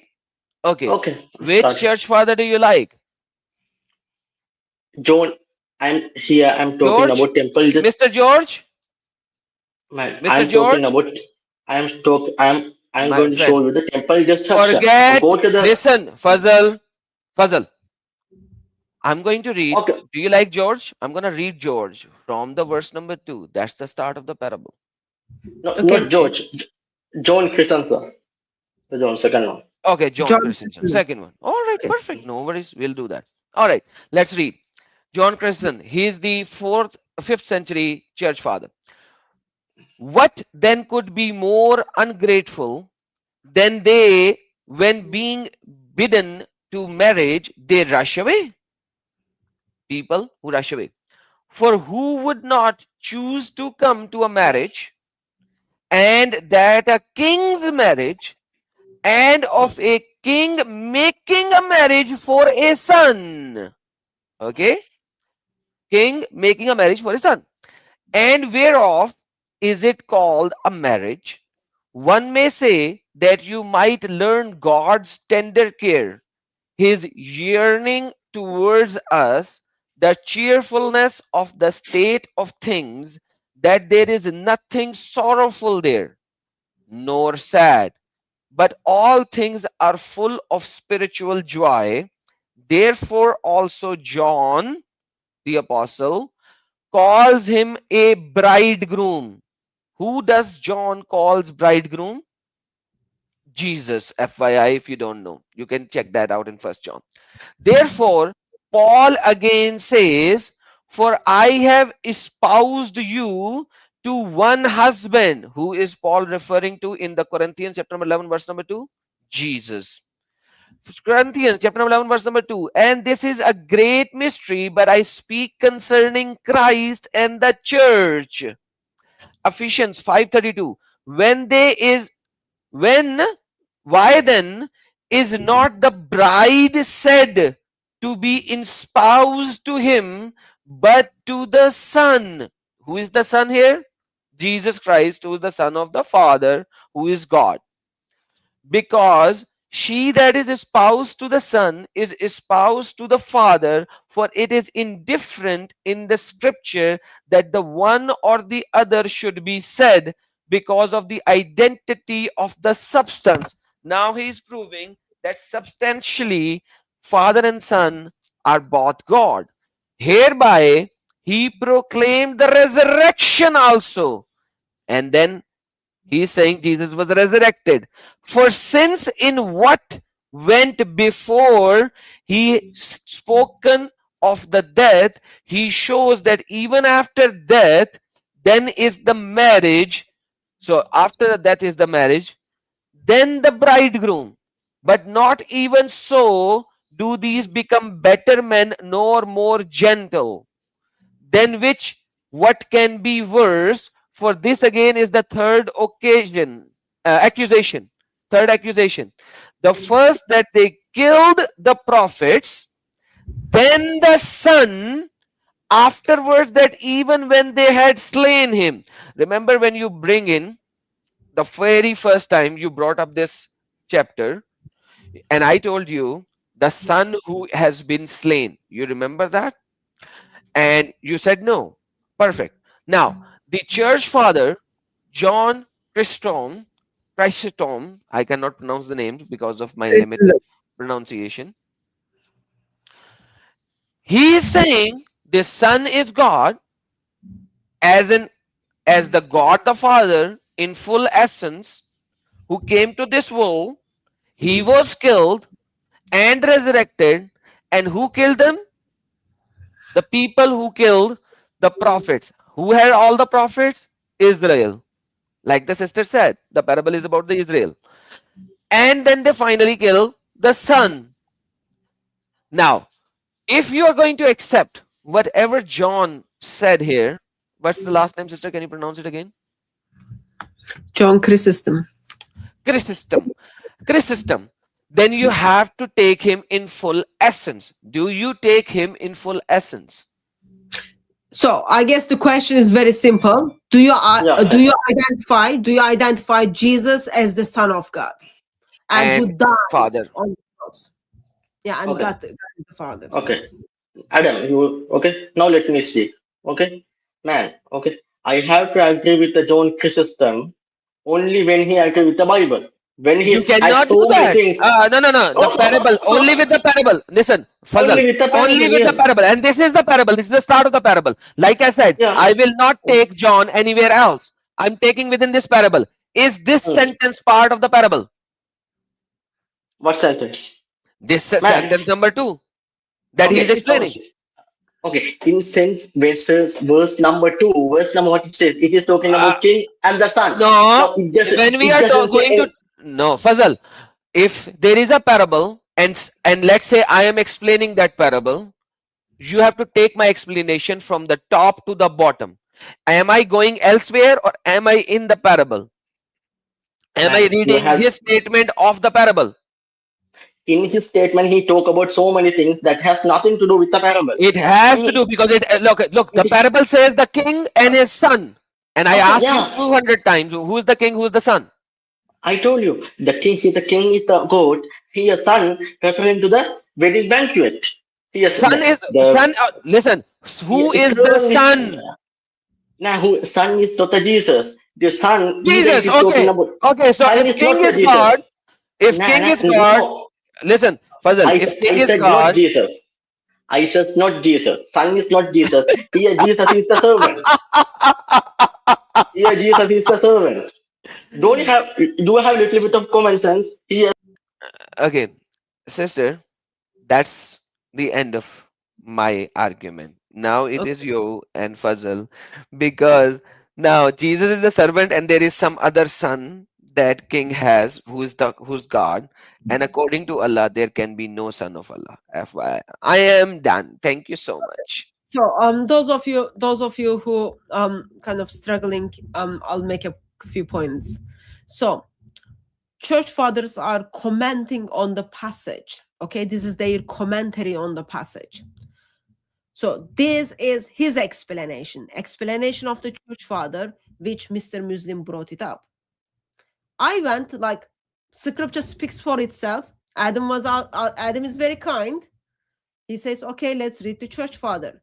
That church father identifies, just within first few verses, okay, just this is verse 2, identifies God as who is father, identifies Jesus as the son of God, identifies Jesus as someone who died. Okay, the very three thing Islam is against. So therefore, don't you think it is like paid extra double stupidness of Muslims when they are trying to force Muhammad into parable by simply saying, well, Jesus is a servant, this servant is talking about Muhammad as tempo is going to get distracted. If you even like go, if you say, okay, I'm going to be that stupid and I'm going to take your argument face value. Like, remember when was tempo got destroyed? 70 AD. And you are telling me this, like, while Muhammad is like from 7th century, you are simply telling me, well, this is talking about Muhammad? No, it can't. Practically, it can't. From 70 AD to 700. Like, no. Church fathers are not backing you up. Don't put the words, they are not there. Like, it's really like another level of making arguments. Deep down, I know I shouldn't kind of say, okay, Muslims are this stupid, but that's like what it is. Like, it's just like the king is simply punishing those guests who don't want to come in. And church father, if you move forward, you can see maybe church fathers is connecting this with the comic distractions of the temple in 70 AD. Maybe. I don't know. I haven't read it. But even if that is the case. No. Let's read it. Because he wanted to go to verse 7, but I can read it. There you go. Where is it? Hold on. No, He likes even if George. it's the case, still like And timeline doesn't match. no. Let's read his scholar, so that people will know. So this is verse number 7. As you can see, this is what John Chrysostom is saying. When did he, he H is capital, so God, after these things, since they were not willing to come, ye, and also slew those that come unto them, he burns up their cities, and he set armies and slew them. And these things he said, declaring beforehand the things that took place. Vespasian and Titus, these are the two, Titus, as you know, two areas. Okay, And so just as for everyone to pick up, all this what? Divine punishment for the rejection, right? yes, Okay. just Okay, like the Jonah, just like the example of Jonah, where Jonah actually went there, but they acknowledged and they repented, so their city was not destroyed. But the Israelites at 70 at the time of Jesus did not repent it, so they received the punishment. And that they provoked the Father also by not believing in him. It is the Father at any rate who was avenging who? The death of Christ. And for this reason, let me add, not straight away after Christ was slain. Once again, okay. rejection Crucifixion of Quran. Jesus, okay? Yeah, Crucifixion of Jesus, which Islam denies. Okay. absolutely. Did the capture they take place, but after 40 years? Same, going back to the parable of Jonah, because obviously 40 years later, that he might show how his long suffering, when they had slain Stephen, when they had put James to death, when they have spitefully entreated the apostle. Do you see the truth of the event and its quickness? Yeah, Do so it's you? about divine judgment. Yeah. For while John was yet living, and many other of them that were with Christ, things these things came to pass, and that they that had heard these words were witness of the event. That's it. I don't know why is he going into 7. So he just wanted to read what John is saying for this line. um, for this line, what happened after 40 years? The temple was destroyed. That's it. That's what he wanted to bring up. He doesn't want to read the upper part of it. He doesn't want to read the lower part of it. You cannot take a church father paragraph about a full parable, and then not even the full parable, the same verse, and not even read the full passage. This is how Muslims are desperate to use the church fathers. And I have done that many times in the past. There is not a single church father, acknowledged, recognized church father, who would not accept the death, resurrection, or crucifixion of Christ. And by the way, the temple destruction is not coming from here. John is actually using the temple destruction of the 40 years from the parable, from the statement of Jesus when he gave to the Pharisees and said, for you the sign is of the sign of Jonah. And the Jonah's event, if you look at it, when he went to the city Nineveh, if I'm not mistaken, please correct me if I'm wrong, I forgot the name of the city. Yeah, John to Nineveh. Yeah. Nineveh. They actually repented, because he said that if you don't repent, you will going to have the destruction of the city in 40 years. Now here you have it because they did not repent it. There Nineveh was not destroyed because they repented. So you have two proper examples. That's what Jesus told them. You know the story. You know the whole story of Nineveh and Jonah. Now this is what Jesus already proclaimed in another location when he's speaking with the Pharisees who has read the Torah and the Old Testament. John here is referring to that by showing this parable and referring over there. So John is actually doing what? He is actually doing exegy. He is using this verse number 7, which says, but when the king heard thereof, he was angry, and he sent forth his armies and destroyed those murderers and burned up the cities. He used this passage and then he did exegy. Exactly what Sister Hatun was saying. I have not seen any church father not doing exegy. The problem is that Muslims do not even know what they are reading. They are going to their articles who uses a single line from the church father's paragraph or passage, and they actually don't even know where he is getting these things from. They don't even know where they're getting these things from. That's how silly it is. I rest my case, sister. Okay, thank you. Thank you very much. Okay, so let's take the next caller. Let me take this page down. Let's take the next caller. Hello. Hello. Hello. Hello, sir. Who are you? I'm a Muslim. Can you hear me? We can hear you, sir. Nice. Yeah, I have another friend of mine who would like to debate. He's also in the stream. If you could join, let him in. Right now we are, if people call in, they are very welcome to come and then wait in the backstage. Once we finish with the caller, we take the next caller. So we are talking about no, I mean, but there is nobody in the backstage. There's nobody in the backstage. FYI. There's no one in the backstage? Nope. No, you are the only one right now. So can you be kind enough and then tell us, Mr. Muslim, where is Muhammad in the Bible? If Muhammad is, or do you believe Muhammad is in the Bible? Yes, I do. Where is it? So we can go to first Isaiah 42:4, 42:11, and 42:17. Yeah. So let's do it slowly. We go to where? Isaiah 42:11. Any chance you might mean Isaiah? Yeah, we pronounce it differently in this country. Okay. Adam, brother, would you be able to put Isaiah 42 together? Okay. So, yes, I can. Mr. Muslim, why did you turn to Isaiah? Do you see Isaiah as part of the Torah or part of the Injil? Part of the Injil. What is Injil? I don't My know. Your question Quran was, says that.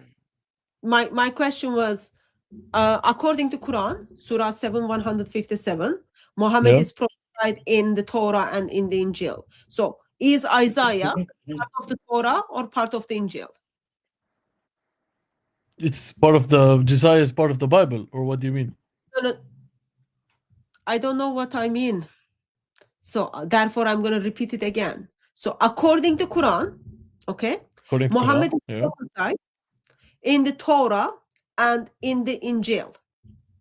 So is Isaiah part of Torah or part of Injil? What is Isaiah?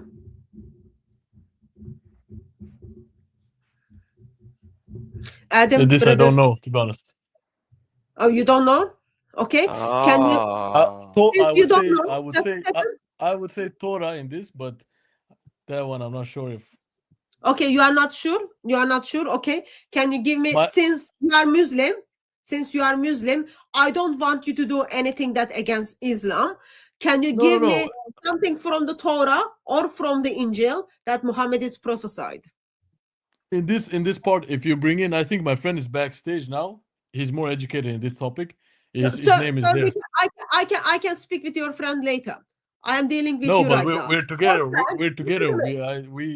We're together, so we're debating together. On the day of judgment, when you stand in front of the shin of Allah, your friend is not going to be there to help you. So now, can you point so when me you out? go when you go to Jesus, will Adam Seeker be there?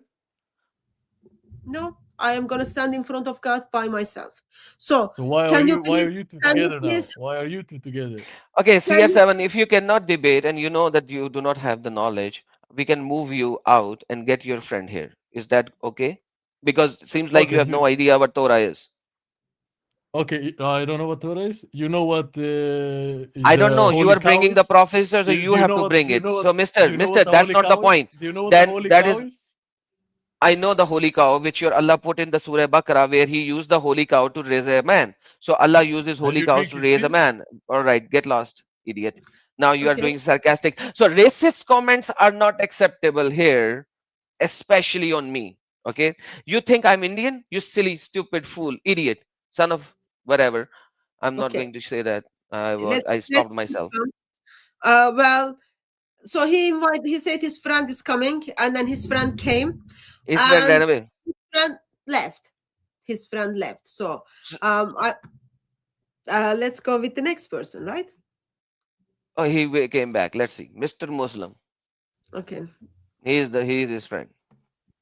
Hello. Speak, Mr. Muslim. Hello, brother, sister. Yeah. Louder. We can't hear you. Can you hear me now? Maybe. Very low. Okay.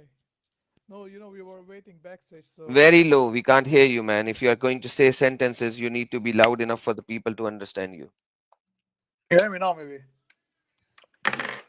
Hello? A little better, yes. Sister, can you hear him now?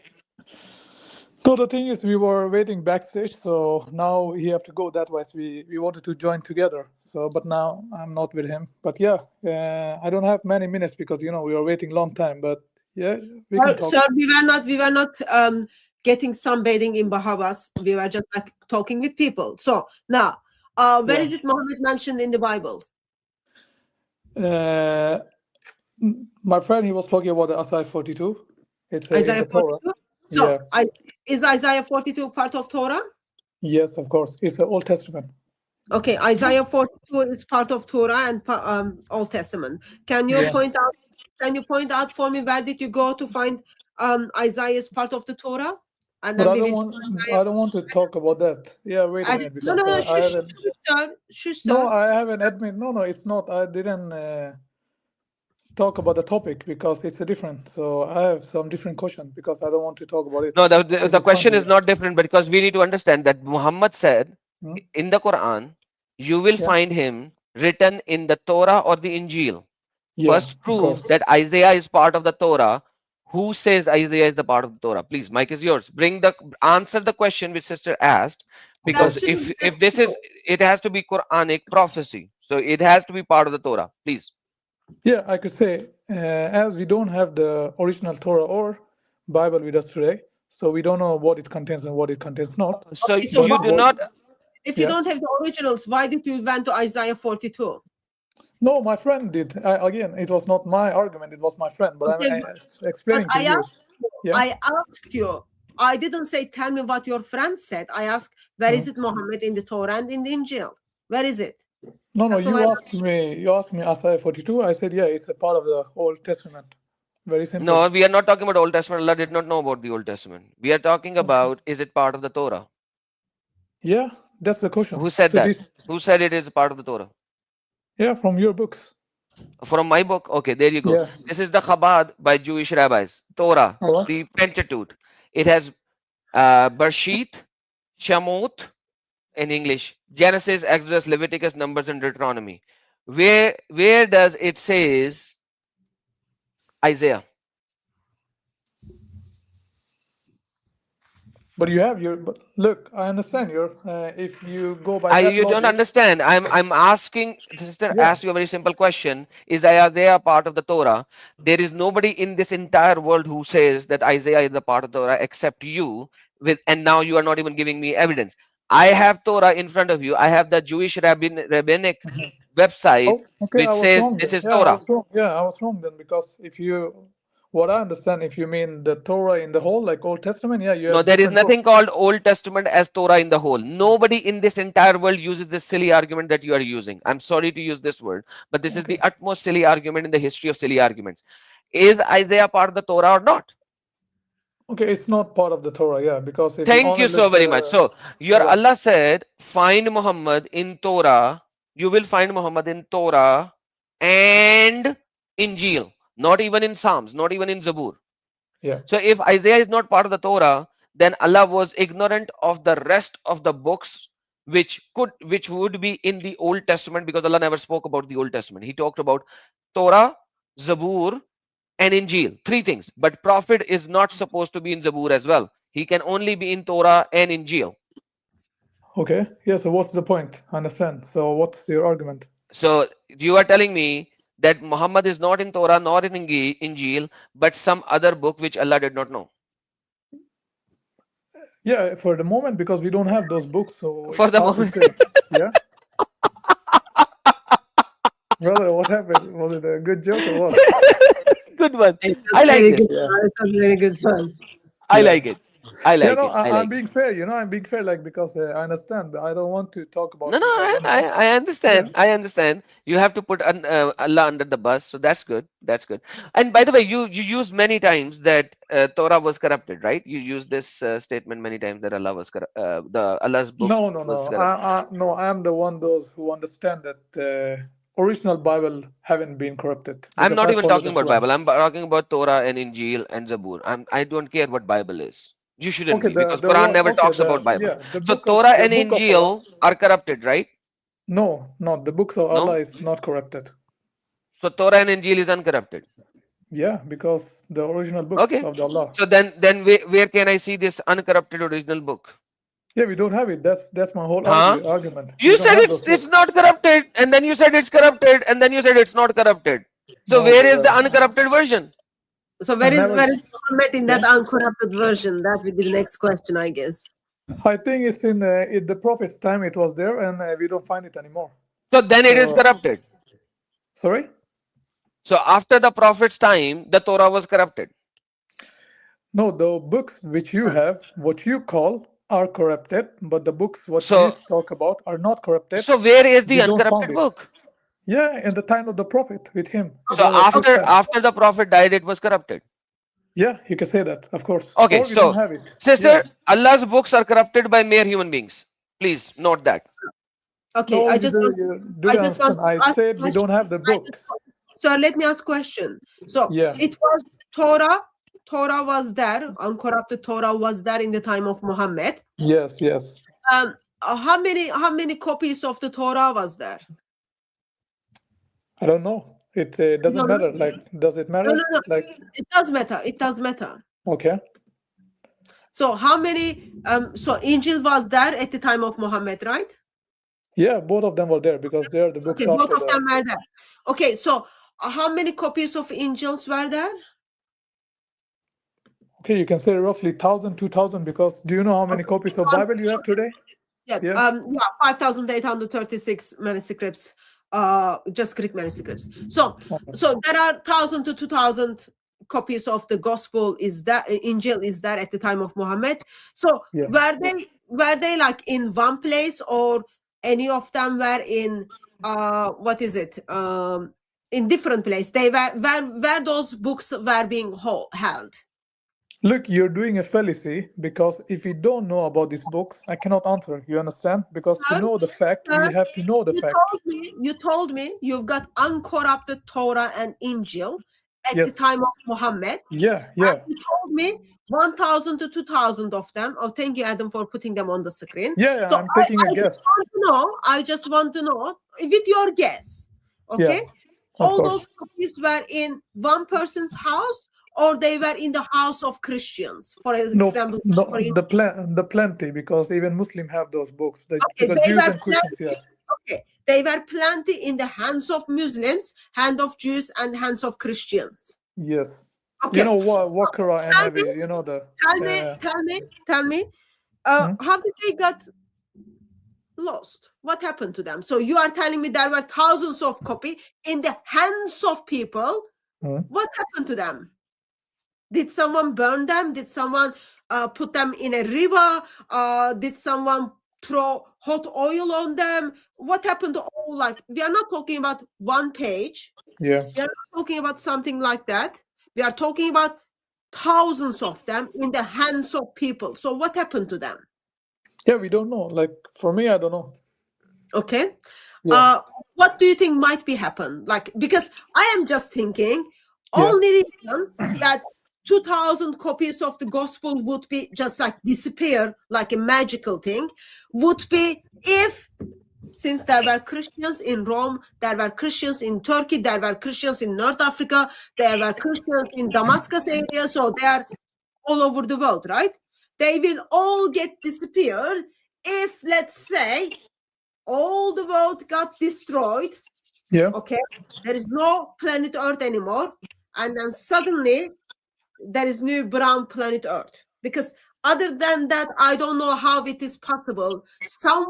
One person, to know where are all these gospels are, where are all these angels are, go from one place to other place, to Algeria, to Rome, to Turkey, to Damascus, and then collect them and then make them disappear. I find that's difficult. So I need you to unpack that for me. I will do it. Yeah, of course. So the thing is, the dilemma will be here, because if we go by like, we will find our profit in these books, which you have currently. No. You are not going. I'm unpacking it. I'm unpacking it. No. I just want you to explain it to me. What happened to these 2,000 copies? They were in different places in the hands of people. What happened that they got disappeared? Yeah, that's what I'm explaining, because one of the explanation could be that they just vanished. Because how can that is the question. How can they just vanish? That's the question. That is exactly the question. You said this is an explanation. This is not an explanation. I'm sorry to jump in. This is not an explanation. This is a statement. Brother, just a second. I've got phone in my hand. In my hand. Okay. Have this phone. This is only one. How this phone will get vanished?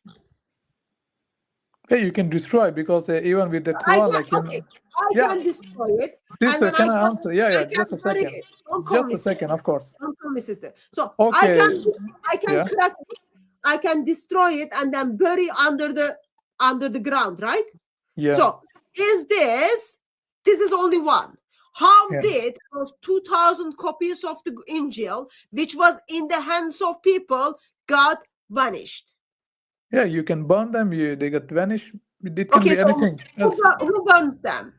Christians wouldn't burn them because they are memorizing it, they are reading it, they are studying it. Who burns them?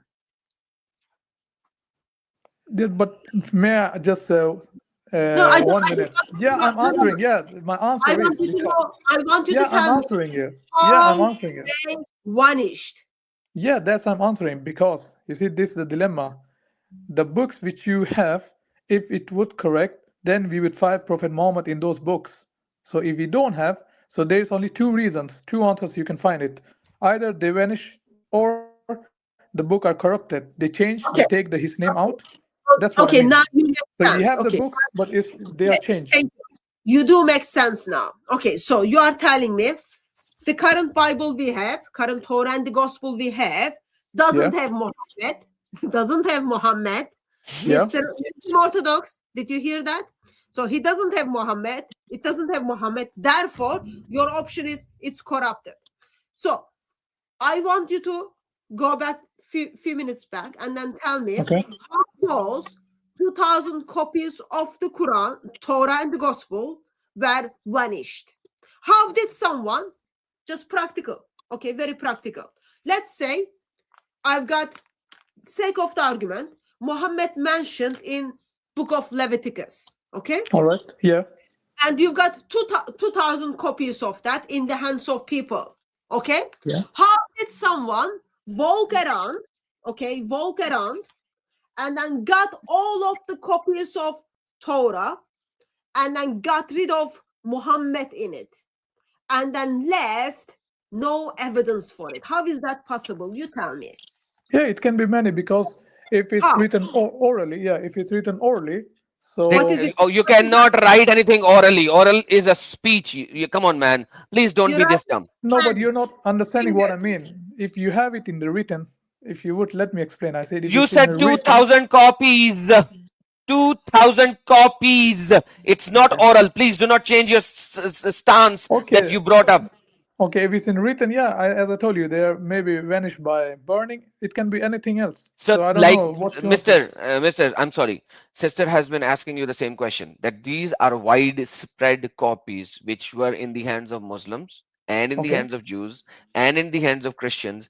Widespread. So How can then all answer me the question, 2,000 why don't we find, copies? Can okay, you please why listen? don't we Can you find please Muhammad listen? in those books? Can you Yeah, please I listen? said it's the question to you. Okay. Why don't we find Muhammad in those Okay, books? now I can You answer can you answer this. me. Yeah. We know I can Muhammad answer. is not there. We know Muhammad is not there because we know Quran is false. Okay. So Okay, let me answer this very important thing which you said in the very end, and I would definitely like to answer it. You are coming Yeah. here with a presupposed position that Quran is true. That is your presupposed position. Yeah. As a Muslim, I Okay, have to.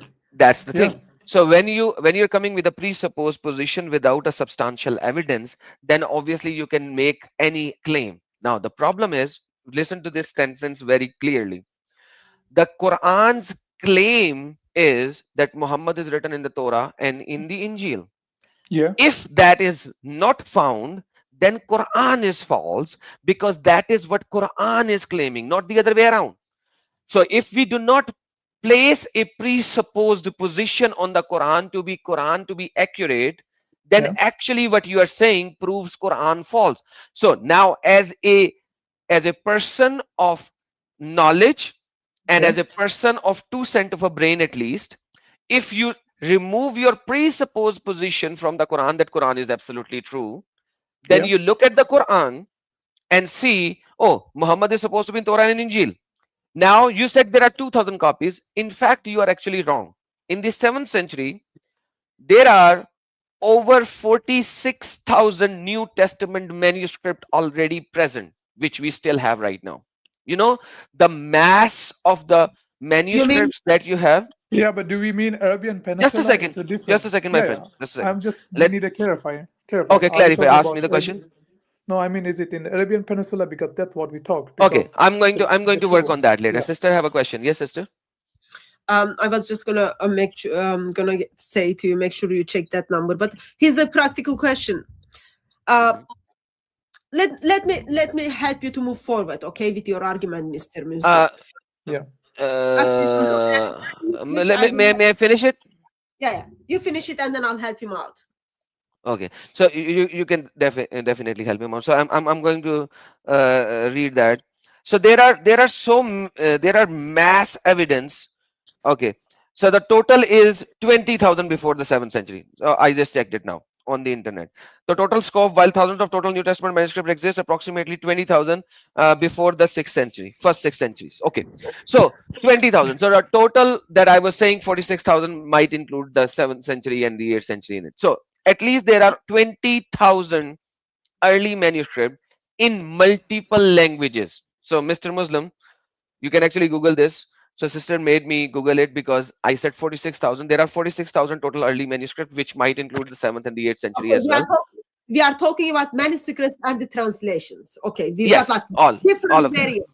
Yeah, Yes, go ahead. yes. Yeah. So you have multiple languages that you can actually have these manuscripts in: Greek, Latin, and so on and so forth, which was before the 7th century. Now, it doesn't matter that you are telling me right now that all of these manuscripts were actually true before and at the time of Muhammad.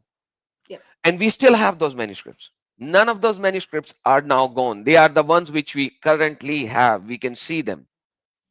All right. None of them talks about Muhammad, because all of these manuscripts are what we have the translations of in English right now, which you can read right now. All of them. All right. With that being said, when you said there are 2,000 manuscripts at the time of Muhammad, is kind of incorrect. Okay. All right. It is actually incorrect. There are 20,000. You are missing a zero in the end. There are 20,000 copies at that particular time, which are still not destroyed. So there could be more, maybe, which we don't have because Muslims burned a lot of copies anyways. We know that. But still, the surviving copies are over 20,000. Now tell me, if I cannot find Muhammad in these 20,000 copies of the New Testament manuscripts, let alone the Torah, you have far more of the Torah. I'm not even talking about the Torah. Then by default, Quran is false and Allah is a false prophet. That is how the argument goes, not the other way around. Yeah, I could say it's a fair argument.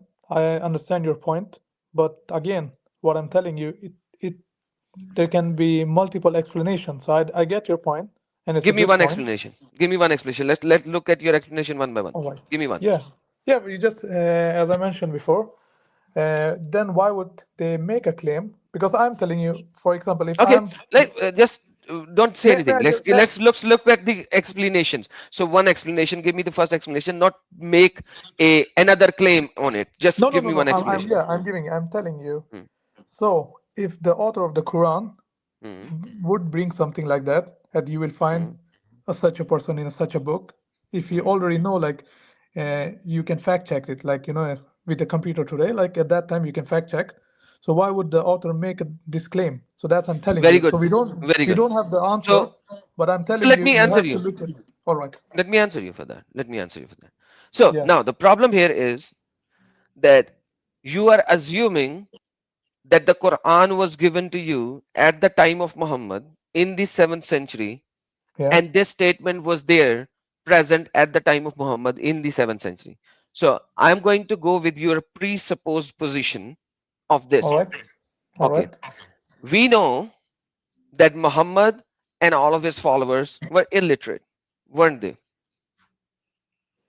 I wouldn't say that because we have his, like we have scribes who would Hmm. write down the Hmm. things because we have your manuscript from the Quran No, from that time. illiterate in the sense of the Quranic illiteracy is the sense of Yeah, not knowing understand. the book. Not knowing the book means not knowing the Torah and the Injil.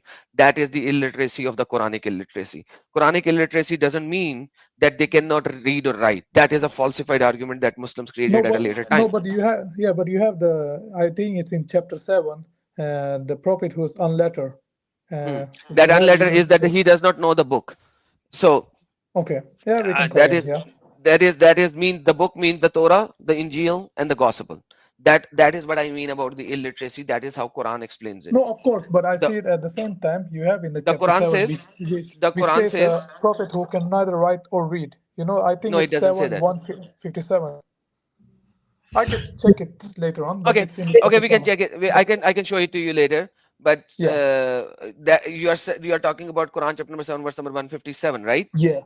I believe it's It says 157 or Alladina yattabi'una 127. rasula illa nabiy ummi, and it actually says that there is an ummi prophet who you will find in what they have of the Torah and the Gospel, right? That is the Yeah, verse that sister is also saying that, right? yeah. I'm So talking you about are that saying verse. the Yeah, ummi, here means that he is illiterate, right? yeah. In that sense, yeah. If you Okay, read so the just word ummi is taken from chapter number 3 verse number 20. It says, so if they argue with you, I have submitted myself to Allah and those who follow me, and say to those who have been given to the scripture and the unlettered one, ummiin. So Allah explained it in chapter number 3, verse number 20, what ummi is. Ummi is the person who does not know the book. All right. So Okay? the translation which I read, they It are doesn't telling matter of us the translation. I can read the Arabic. If you don't read the Arabic, doesn't no, matter. I'm Go just check it explaining later. the Chapter number translation 3, verse says number different. 20. Okay? Yeah. You can All right. read the Arabic and the other things in chapter number 3, verse number 20, and then compare it with that. So Muhammad had no idea what was written in the Torah and in the Injil, and his followers were ummi as well. They were pagans of that particular time. They were pagans. They were worshipping many gods of All right. 360 gods of Kaaba. All right? Yeah. Yeah. Okay. Now, when there was a disagreement between Muhammad and Jews, what did Muhammad did to the Jews in Medina? Sorry again. The last part. What did they do with this? When Muhammad had a disagreement with the Jews of Medina, what did Muhammad do to the Jews of Medina? I believe he make a war with them. Perfect. He first exiled them from Medina and then finally attacked their cities, two of them, and then killed them all, made slave of their females, and then killed the rest of them fully. You agree All to right. that? This is hadith. Multiple Sahih hadiths. So now, with that being said, he did not let anybody speak against him. And when the Christians of Najran came to Muhammad to have an argument and a debate with him, what did Muhammad do to the Christians of Najran who were not from the Medina? They were from Najran and they wanted to have a theological debate with Muhammad. What did Muhammad do to the Christians of Najran? I'm not familiar. I know the words, but I don't know what he did to them. But I know there were some Christians from Najran, yeah. But I don't know the whole context. He did not do the debate with them. Rather, he said, let's bring our family, your family, my family, your family. And Muhammad brought himself, Ali, Fatima, Hassan, and Hussein. You And mean he the said, context let's, of Mubala? Is it yes, Mubala? that is the All right. context of Mubahila of Yeah. Christian of All right. Najran. So he still did not have a argument with Christians because he knew that if he will have a scriptural argument, he will lose badly. So he did not do a debate because he was only doing this with the Christians in that area or Jews who he can destroy, turn away, throw away. But when people are listening, people are watching, he did not do a proper debate. Rather, he did mubahila, let's curse upon each other. And then Yeah. Christian says, we are not going to bring curse. That's not how it works. Our Bible says, do not curse. So we are not going to curse. We are going to have a reasonable argument. So Christian of Najran went off, but Muhammad did mubahila on himself already. And you can see Muhammad died a painful death. Fatima died a painful death while her baby was in her belly. Ali died in his mosque, stabbed from the back. Hassan died from a poison given to him by his own wife. And Hussein died a miserable death on the field by having so many arrows in his body that his body was not even touching the ground.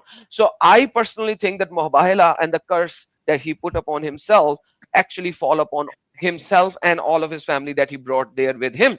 But that's a separate thing, separate debate. So what I'm Yeah. saying is he never had a proper argumentative debate with a Christian or a Jew.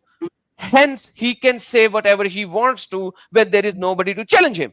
And right now, we are challenging this, and you are in a dilemma right now that you have to have a presupposed position of Quran to be true instead of checking the so much evidence in over 20,000 manuscripts that we have that you will never be able to find Muhammad in them. Yeah, I'm with you on that point. That was I told you there can be two explanations, and there's a dilemma which we have today. Like I don't need to go on the details. We have all these debates, so I'm with you on that point. But why I'm telling you, from my view of point, why would the author make this claim? Because Because I author understand is your Muhammad. point. That's what I explained, brother. That is exactly I what I understand. explained. But Because he yeah, is the one. He wanted to first make the Jews and Christians follow him. uh, So he claimed that when he realized that these people know their scriptures and they will not be following him, He threw them, exiled them, killed them, destroyed them. And when Christians from another land came, he did not even have a debate with them because he knew that he was being destroyed by these people. So that's what I'm saying. So Quran is not the word of Allah, not the word of God. It is a word of Muhammad where he exalted himself as Muhammad. By the way, let's talk about the word Muhammad and Ahmad. What does Muhammad means? I believe it's a servant, right? Or the No, praised no, one. Muhammad, not brother, not Abad. Word Muhammad means The praised one, I believe. the praised one. Yeah. Perfect. What does the word Ahmad means? That's slave, I believe. No, that's Abad. What does Uh-huh. the word Ahmad means? Ahmad words comes from Hamad. If you put an alif before it, then it becomes Ahmad. Okay. I don't know. Frankly, The I don't highly know. praised one. The highly praised one. Okay. Okay. Yeah. All right. All right. Yeah. Can you recite to me Surah Fatiha verse number 2? I'll Alhamdulillah have Rabbil Alameen. You Perfect. believe? Alhamdulillahi Rabbil Alameen. What does Yeah. it means? Let's see in English. I believe it says the Alhamdulillah Rabbil Alameen. Yeah, like Alhamdulillah. I don't know in the English phrase how to explain. I Alhamd. know the meaning. Yeah. Alhamd is all praises All praise is to due to Allah. Allah. Yeah. Okay. The all praises to Allah, the Lord of the world. Now, let me ask you something. If Muhammad is the praised one, and Allah saying is all praises is to be Allah, because that's the word hamd. That is where Yeah. Muhammad comes in. That's the word Ahmad comes in. The word base word is hamd. So if hamd has to be for God only, how can a mere human have a title of Muhammad or Ahmad? That is blasphemous title basically in essence, but the Muslims will never tell you. We have to tell you as the next All Muslim. right. So if Muhammad is the praised one, but Quran says that the praised one is Allah alone, the creator of this universe, then by default this name Muhammad, title Muhammad, is a blasphemous title. Yeah, but we have other titles also, like It doesn't matter. including. It doesn't No, matter this. those. No, I mean It even doesn't Jesus matter have those why, because titles. if you have Yeah. 20 titles, but Yeah. even one title is blasphemous, in essence, you are done. You are blasphemer. You moved yourself in the level of Allah. You moved yourself equal to God. Isn't that so? Yeah, that's I'm trying to explain because we have other attributes like the truthful, like we have other prophets who have the same name, which you wouldn't say like it's equal to Allah. Like you, I No, believe that Jesus have the no, name like the that's not the point, truthful. brother. That's not All the right. point. I'm talking about Muhammad. How many Yeah, names yeah. Muhammad had? 99, right? I believe only one, the praise one. No, you believe in two at least. The Muhammad and Ahmad.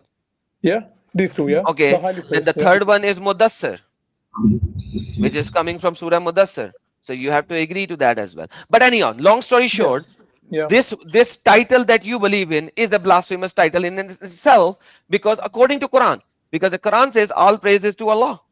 And then if you Allah. say that Yeah. a mere human being is to have all the praises, then that human being is Allah, or claiming himself to be equal to Allah. Yeah. I get your point. Yeah, and of course.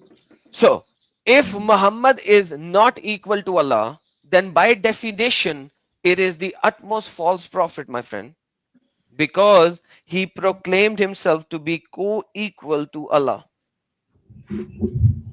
Hence, Quran is false, and that is why this problem occurs, that he tried to put himself to justify his prophecy claim, prophethood claim, because otherwise he cannot be a prophet.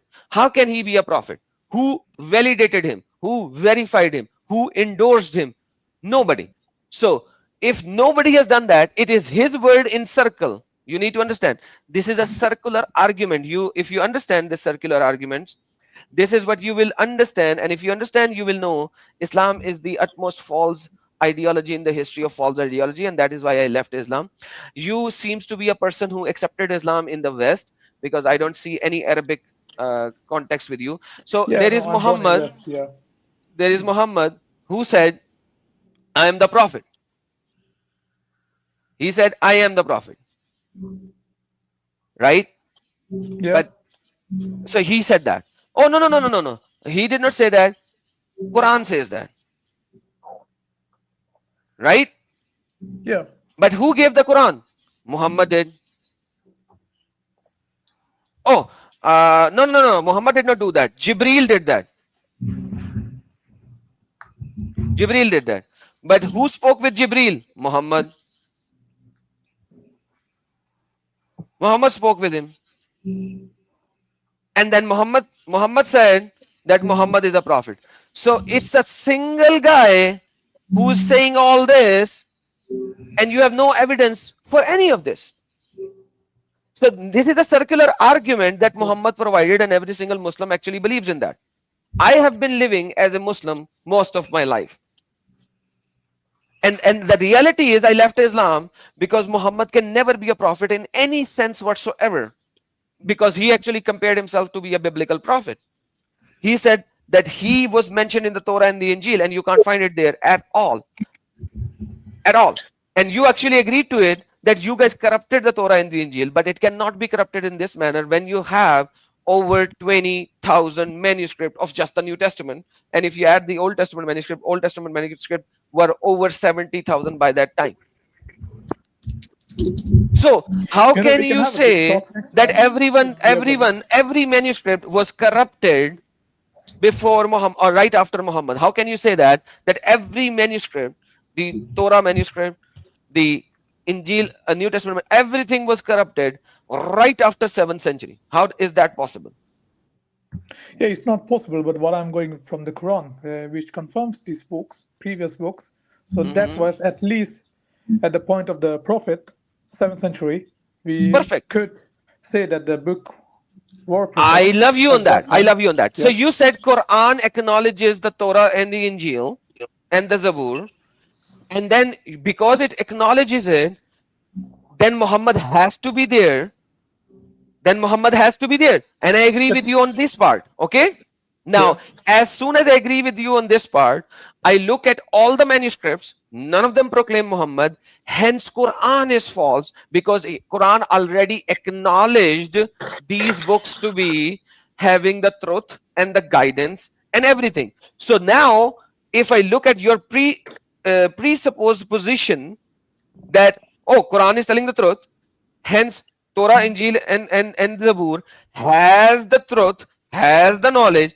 But then I look in those books and I look at that not even just Muhammad not present there, but rather their teaching is entirely different than what Muhammad taught. Their God is entirely different. Their teaching is entirely different. That's the dilemma which I explained earlier. Yeah, so the dilemma is on you, brother. You need to figure out, this is your dilemma, because we have, like I said, the Torah, Injil, we have so many manuscripts.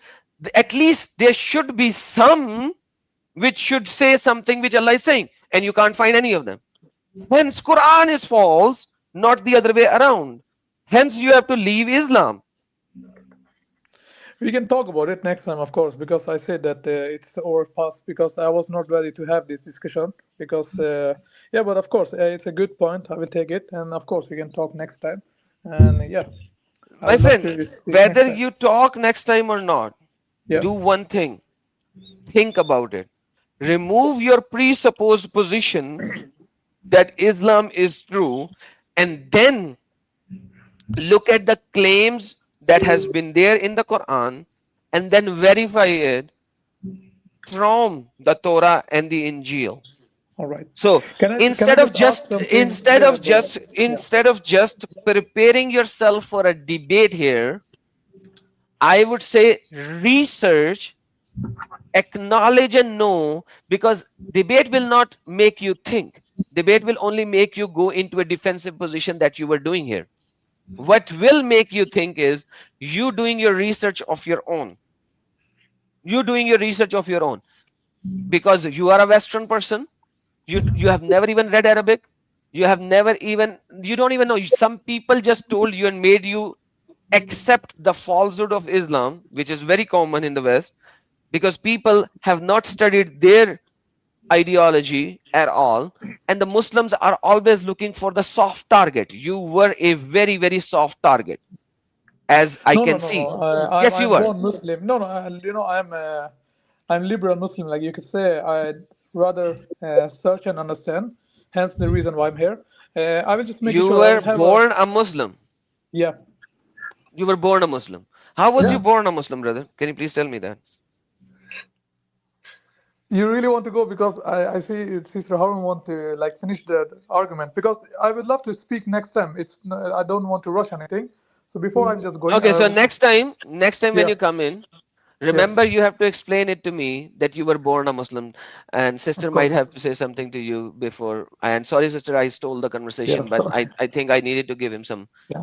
some data, Can I some can I information. just have a question? Like you can answer it later on, like No, no, no. before. If So if you ask the question, then you yeah. have to wait. You cannot go No, I will anywhere. stay here. Yeah, I will stay. No, I mean Okay, I let's want to put sister my have question. I will some stay here. words before you ask a All question. right. Sister might Okay. wanted to say No something. problem. Problem. No, it's okay. We are just over time for 20 minutes. I just wanted to draw that to your attention, brother. And I had someone in the backstage. He left because we are just over time. Mr. Muslim, if you are able to call anytime from 4 p.m. on Tuesday, Yeah. that will be good. We can take your question as well as we can hear from you as well. Yeah, of course. No, it's only a small thought. Like if you want to answer, you can answer it. So no problem. I was just wondering because it just came up my mind. Because we have heard all this argument against Islam. Can you just give one argument against Christianity? Like if you want to keep it short, because what I'm trying to understand Against or is for? for Christianity. Sorry. So I would say Okay. like if you could, what I'm trying to understand is why is the punishment of the sin have to be death? Because I know some of the Okay, let's arguments with look them. into that. Yeah, Let's look into that. Let's look into yeah. that. Just a very So short if you want to so answer you it. Yeah. think God should forgive your sin and not punish you at all? No, of course. But what I'm trying to see Okay. No, why no, it no, no, have to be a let's death. go one by one. Let's go one by one. So this All right. let's remove that. Okay. So you think mercy, okay, All right. justice, Yeah. okay. Is God just and merciful both at the same time? Um, I think it will be a contradict if it's Thank both at the same time. Yeah. you.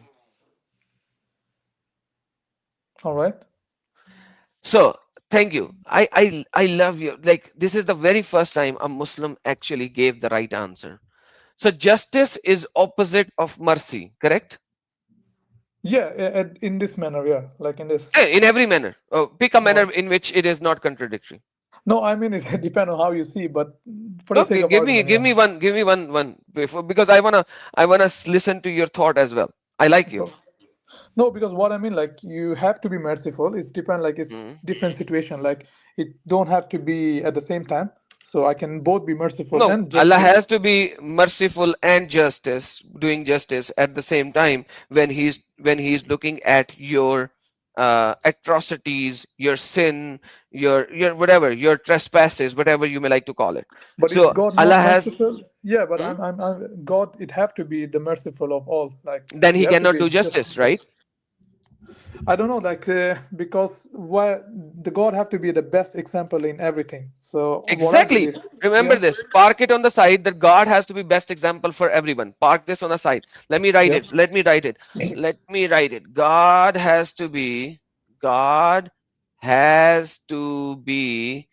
the best example. Right? You said that. So I'm going to Yeah, in park all it on the matters, side. yeah. At least Muhammad cannot be the best example or the role model. Thank you so very much for letting me that. This is God who has to be the best example. Thank you. Yes. All Okay. right. Continue. Okay. Yeah. So yeah, that's the whole point. Like if we like look at the merciful alone, yeah, Hmm. he have to be the most merciful. If you look the just alone, yeah, He has to be the but most just. yeah, but at the same time, I Okay. don't know. It would be a contradiction. Yeah. Right, that's at the same time Allah cannot be merciful and just at the same time, because if he forgives a person, He is not doing justice because he's forgiving somebody. And if Yeah. he's doing justice, then he cannot forgive somebody because he has to do justice. So these are contradictory statements. He cannot forgive somebody yet do justice, correct? Yeah. Perfect. Are you a father yet or not? If I'm a father, no, not yet. Not yet, but you had a father as well. You have, I'm sorry, you have a father at least, right? Yeah. Okay. Let's assume you are 16 or you are 18. Okay. You are 18 years old. You just got your driving license. You started driving and you don't have an insurance or anything. You just did All right. that. You didn't tell your father and you did that. You banged another car Yeah. in your street. Yeah. Okay. Now you don't have insurance. You don't have money to pay. Either you will pay it installments for the rest of your life and you will never be able to fill the payments, or something of your father that he has to do to get you out of this jail. All right. So do you think your father is going to pay for your accident?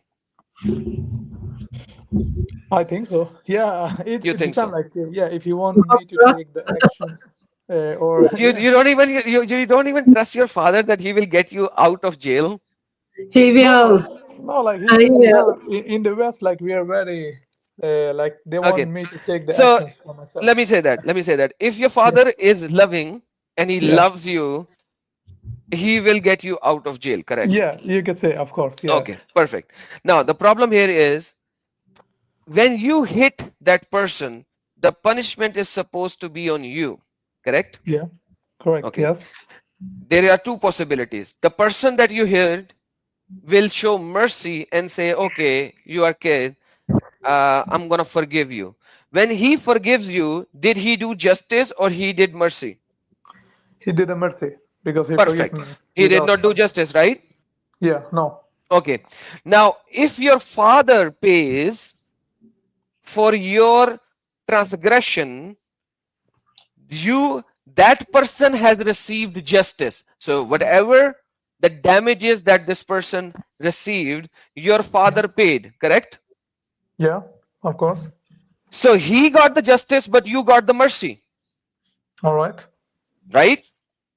Yeah, I'm with you on that. Yes. You got the mercy, yes or no? Yes, right?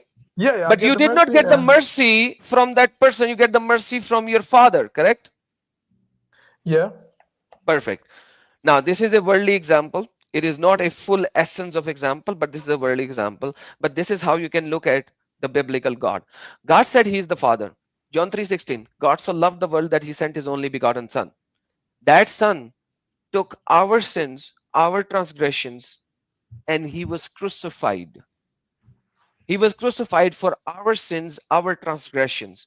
So God said, if you accept this gift, and Christ is a gift, he's a gift that has been given to mankind, to this world.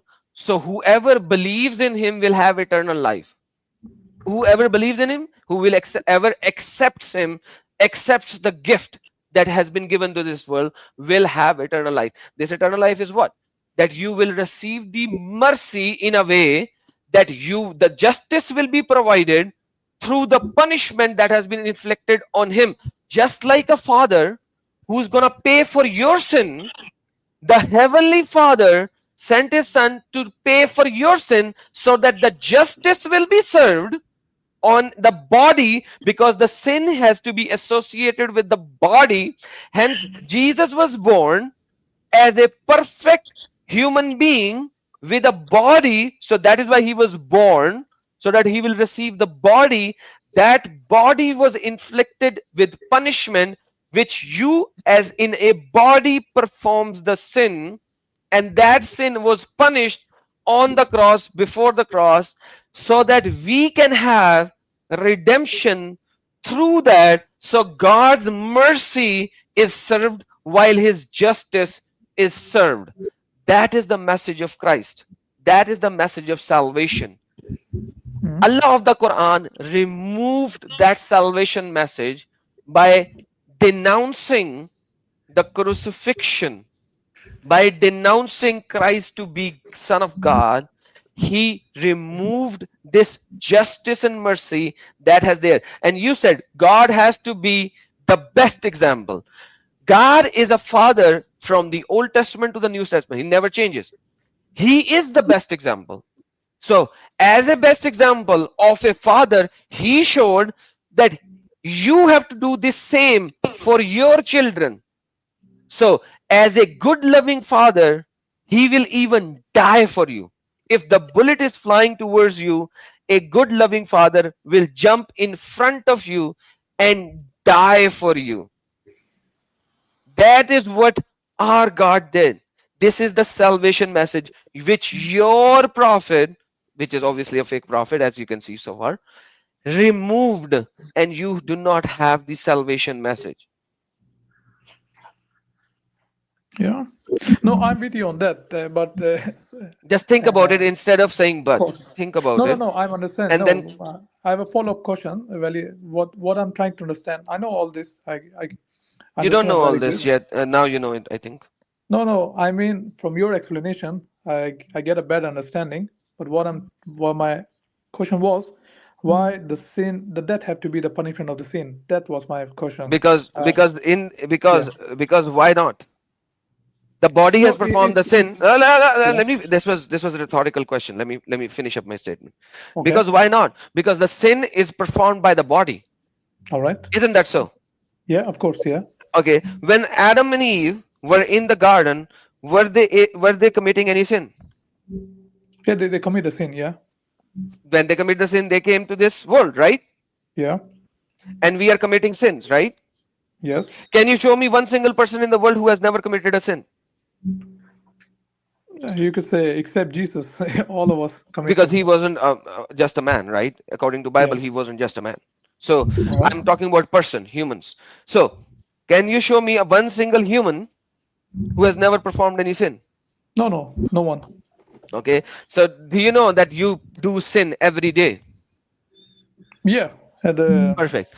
some So manner. if you are doing sin, aren't you supposed to be killed?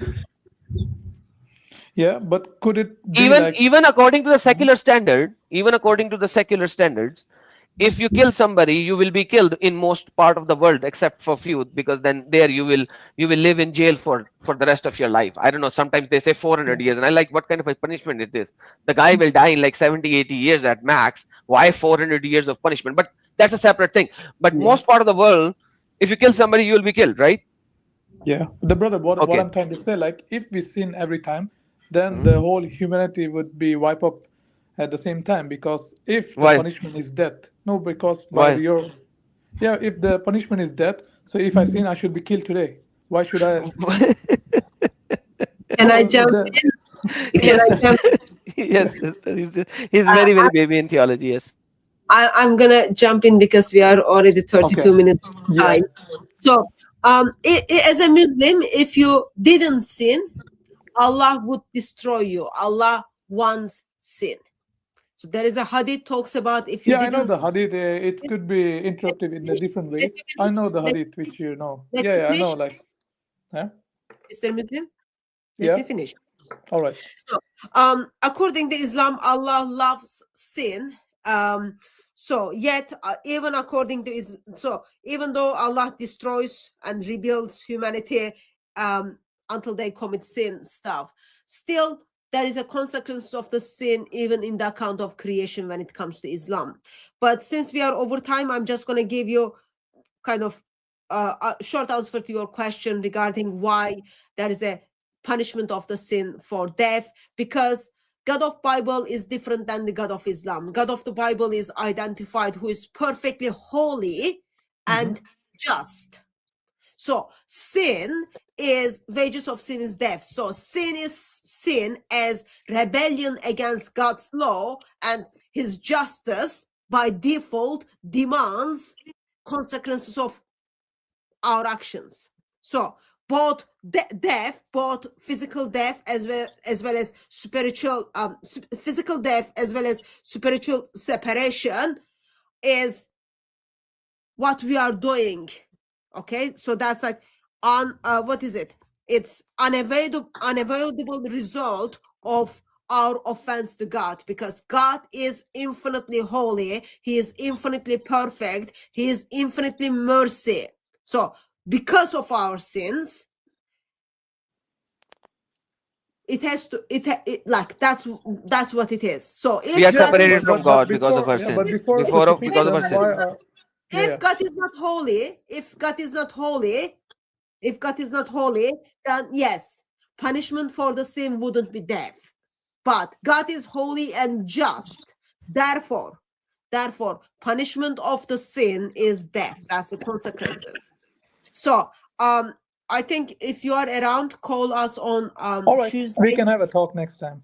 Yeah, Thank you from very much, 4 Leah. p.m. We will be here from 4 p.m. and then we can talk. And think All right. about the prophecies and Quran and all that before you think about other things. That is very important. All right, brother? Yes. All right. All right. God bless you. Great. Take Cheers. care. Bye. Bye. Yeah, Sister, we have some super chats. Sorry. Yeah, I've got someone who just jumped in. I'm sorry I can't take you in because we are over time. Yes, let's just say thank you very much to super chats, and thank you very much, Adam, for being very, what is it, kind and patient and going through all this. With Mr. Thank you so Muslim. very much. We had Mr. Muslim, same Mr. Muslim with his friend in the past, and they were not happy with some of the things. So thank you for that. At least today they were happy. At least they might be listening to this, so that's good. At least they were listening. Thank you, Blackpink. Appreciate it. It's respecting men and women, so that the way they see things. I Fishinat, you are both wrong. Muhammad is in Matthew 7:15. Yes, over there he is. I agree. The false prophet. Thank you very much for your generosity, brother. I am in the Bible too, except they call me Doubting Thomas instead of Spectacle Disciple. Inshallah, must be true. Adam? Mamdani celebrated World Hijab Day. Sikh he is. Okay. Mamdani is an Indian Maulana. While people are fighting for their life and others are just simply doing crazy things. Alfred Hitler came back again. Why are you hiding my comments, Mr. Adam? I'm thankful to you. I don't know why he said that. Well, your comments are seen, so I don't think anyone is hiding your comments. Crazy said, how dare they take out all the titles of Jesus and give it to Satan, aka Lucifer? That is Muhammad. You said aka Muhammad. That's what you actually have to say. This is not super chat, but in one point I start this because I just thought it's amazing that they are putting Kistam and Sadiq Khan in the one list to come after you, Adam. But yeah, let them come. I started and then I forgot to comment on it. So it's too late. Let them go. Let them go. Abdul Pancharwa said, we are happy with hoors. We don't need ice cream. All right. Enjoy. There are no houris in hell either. So I think that's comment regarding the hell. Thank you very much for your generosity. Thank you very much for your generosity as well. The children of Yamama destroyed. I'm joining the war. I think this is like what happened to that 2,000 manuscripts, 2,000 copies of the Injil. Yeah, people of Yamama probably destroyed. I'm joining the war. So one of the things I want to point out, let's say thank you to this one, and then I'll want to point out something. Adam? No, please. You go. Oh, sorry. Blackpink, thank you so very much. Yes, comment on that. Yeah, I just wanted to point out something. So, if you think very practically, if someone decides to go and then find all the copies of manuscripts and then change it or edit it out, we would have physical evidence, right? There are 2,000, according to Muslim, there are 2,000 copies of the gospel in the hands of Muslims. So, people need to know who are those people who's got the copies of the Injil. So someone needs to know what is in my house. 2,000. We are talking about 2,000 people, and they are in all different locations, right? Absolutely. And then they need to come and get it from me, and then they should able to erase it or take the page out. Actually, they need to it looks like they need to erase it. So I would have evidence for that. Why I am saying that? So it doesn't come that often now, but it used to be very first thing, like one of the first thing at Speaker's Corner. John chapter 8, beginning of John chapter 8 would come as an argument that Bible is corrupted, it is not reliable. Versus, I am looking at this. So when you look at that chapter, so one of the things you notice is scholars are looking at other manuscripts, and then they can trace it back and then say some of the early manuscripts don't have this passage here, right? So that's how we know. That's how we know there were works on the manuscripts, right? So there would be physical evidence. If someone goes and then finds all these 2,000 angels and then erasing Muhammad in that, there would be evidence. All those manuscripts would have empty space or punched on it, or I don't know, like magically all that part is like being teared, removed. There would be evidence. It is impossible that like it is done without leaving any evidence. It is like literally impossible if you just think very, very practically. And I find it's amazing that they just get vanished according to Muslims. Just got vanished. And not just that, the whole message of that Old Testament, New Testament is entirely different than Quran. Like the whole message, you just like you have to remove like 90% of the stuff and rewrite it in those parchments. It's impossible. You can make case to say like, okay, I agree with you that people went and then they erased the name of Muhammad because Muhammad was mentioned by name. Why do you think they didn't get rid of the doubting Thomas? Why do you think they didn't get rid of crucifixion? Because that's a very shameful thing, right, in Muslim mind. Exactly. Why they didn't get rid of account of women who are going to tomb and then finding the tomb empty and becoming witness? Why didn't get rid of fights between disciples? Why not? Even though they didn't get rid of that, Quran doesn't confirm any of those things, right? So absolutely, either way, it's messed up. And by the way, one of the things that Son of Man was Muhammad as well. No. Yeah, I forgot that part. I've made comments. We have Son of Man sitting on the right hand of God is Muhammad as well. I will do that next time.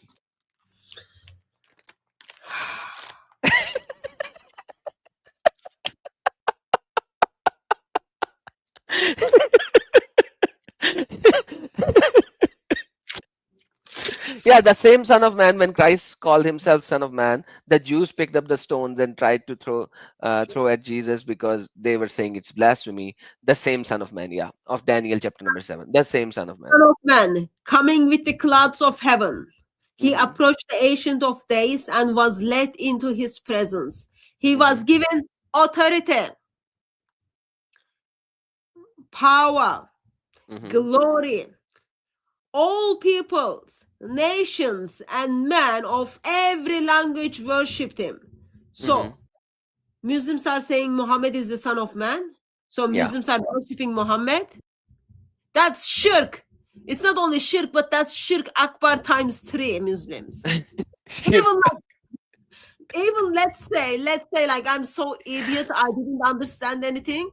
But if you say Son of Man is Muhammad, you are saying like you are worshipping Muhammad. Duh. Muhammad, that's like shirk. And then it goes on, okay? So, all peoples, nations, and men of every language worshipped him. His dominion is everlasting dominion that will not pass away, and his kingdom is one that will never be destroyed. Where is where is Muhammad's kingdom? Police, FBI, CIA be upon him. Where is it, his kingdom? Like, why do you worship Muhammad? How can like his dominion will be everlasting? That's like Shirk Akbar times 3. It's like bad. Like, don't hang out with Wahhabis. They will murder you. I think Wahhabis, right? So think about it, Wahhabis are saying, okay, well, even if you kind of go outside of this line of Allah and Ibadah, all those kind of things, you are kafir, you are disbeliever, all those kind of things. And now Wahhabis are stepping in and then saying, Muhammad is the son of man. Not only me worshipping him, but all nations, all people. That's like Shirk Akbar times 3, really. Like, I don't even know what will be 3 over 3 or something. It's bad. Muslims. At the very title, Jesus died. He took off his clothes. Like, seriously, like. It was just like it was a passing note, but yeah, son of man. Like it's just crazy how desperate these Muslims are to proclaim Muhammad in the Bible. This is how desperate they are. But anyhow, We are so much over time. But here's the thing. Okay, Muhammad is not biblically son of man. That's like practical thing. Okay, and from human perspective, physically, there is lots of question who is son is Muhammad, right? Like, seriously, like, you are digging like lots of holes when you say Muhammad is son of man. All I am thinking, like, well, is he talking about like his father who died 4 years ago before his birth? Like, all other things. Whose son? His uncle? Like, the things he did to him? Like, don't know. Muslims don't go there, but too late, I guess. But was it Muslim Orthodox or Orthodox Muslim? But anyway, he will get his fame and then money. It's good for him. He makes Islam look very, very stupid. I think he got a little bit of a fame. A lot of Muslims are loving him for all the falsified arguments that he presented for Roman. But anyhow, thank you so very much, guys. Have a blessed day, evening, or night, wherever we are. And I know, Sister Hatun, sorry that I took a lot of time extra today. I am so sorry. I'm a very bad guy. Since this Orthodox Muslim guy got his fame, I guess now he can sign the letter to call dissociate himself from Daniel, right? That's the reason he didn't sign the paper, because he wasn't famous enough. Thank you very much, everyone who joined us in the chat. Thank you very much, everyone who called in. Thank you very much for everyone being patient with us. By God's grace, we will see you next Tuesday. And thank you very much, of course, anyone who joined us from Adam's YouTube channel and his Facebook channel. God bless you all. Allahu Akbar wa Yeshua Akbarul Azim. God bless you all.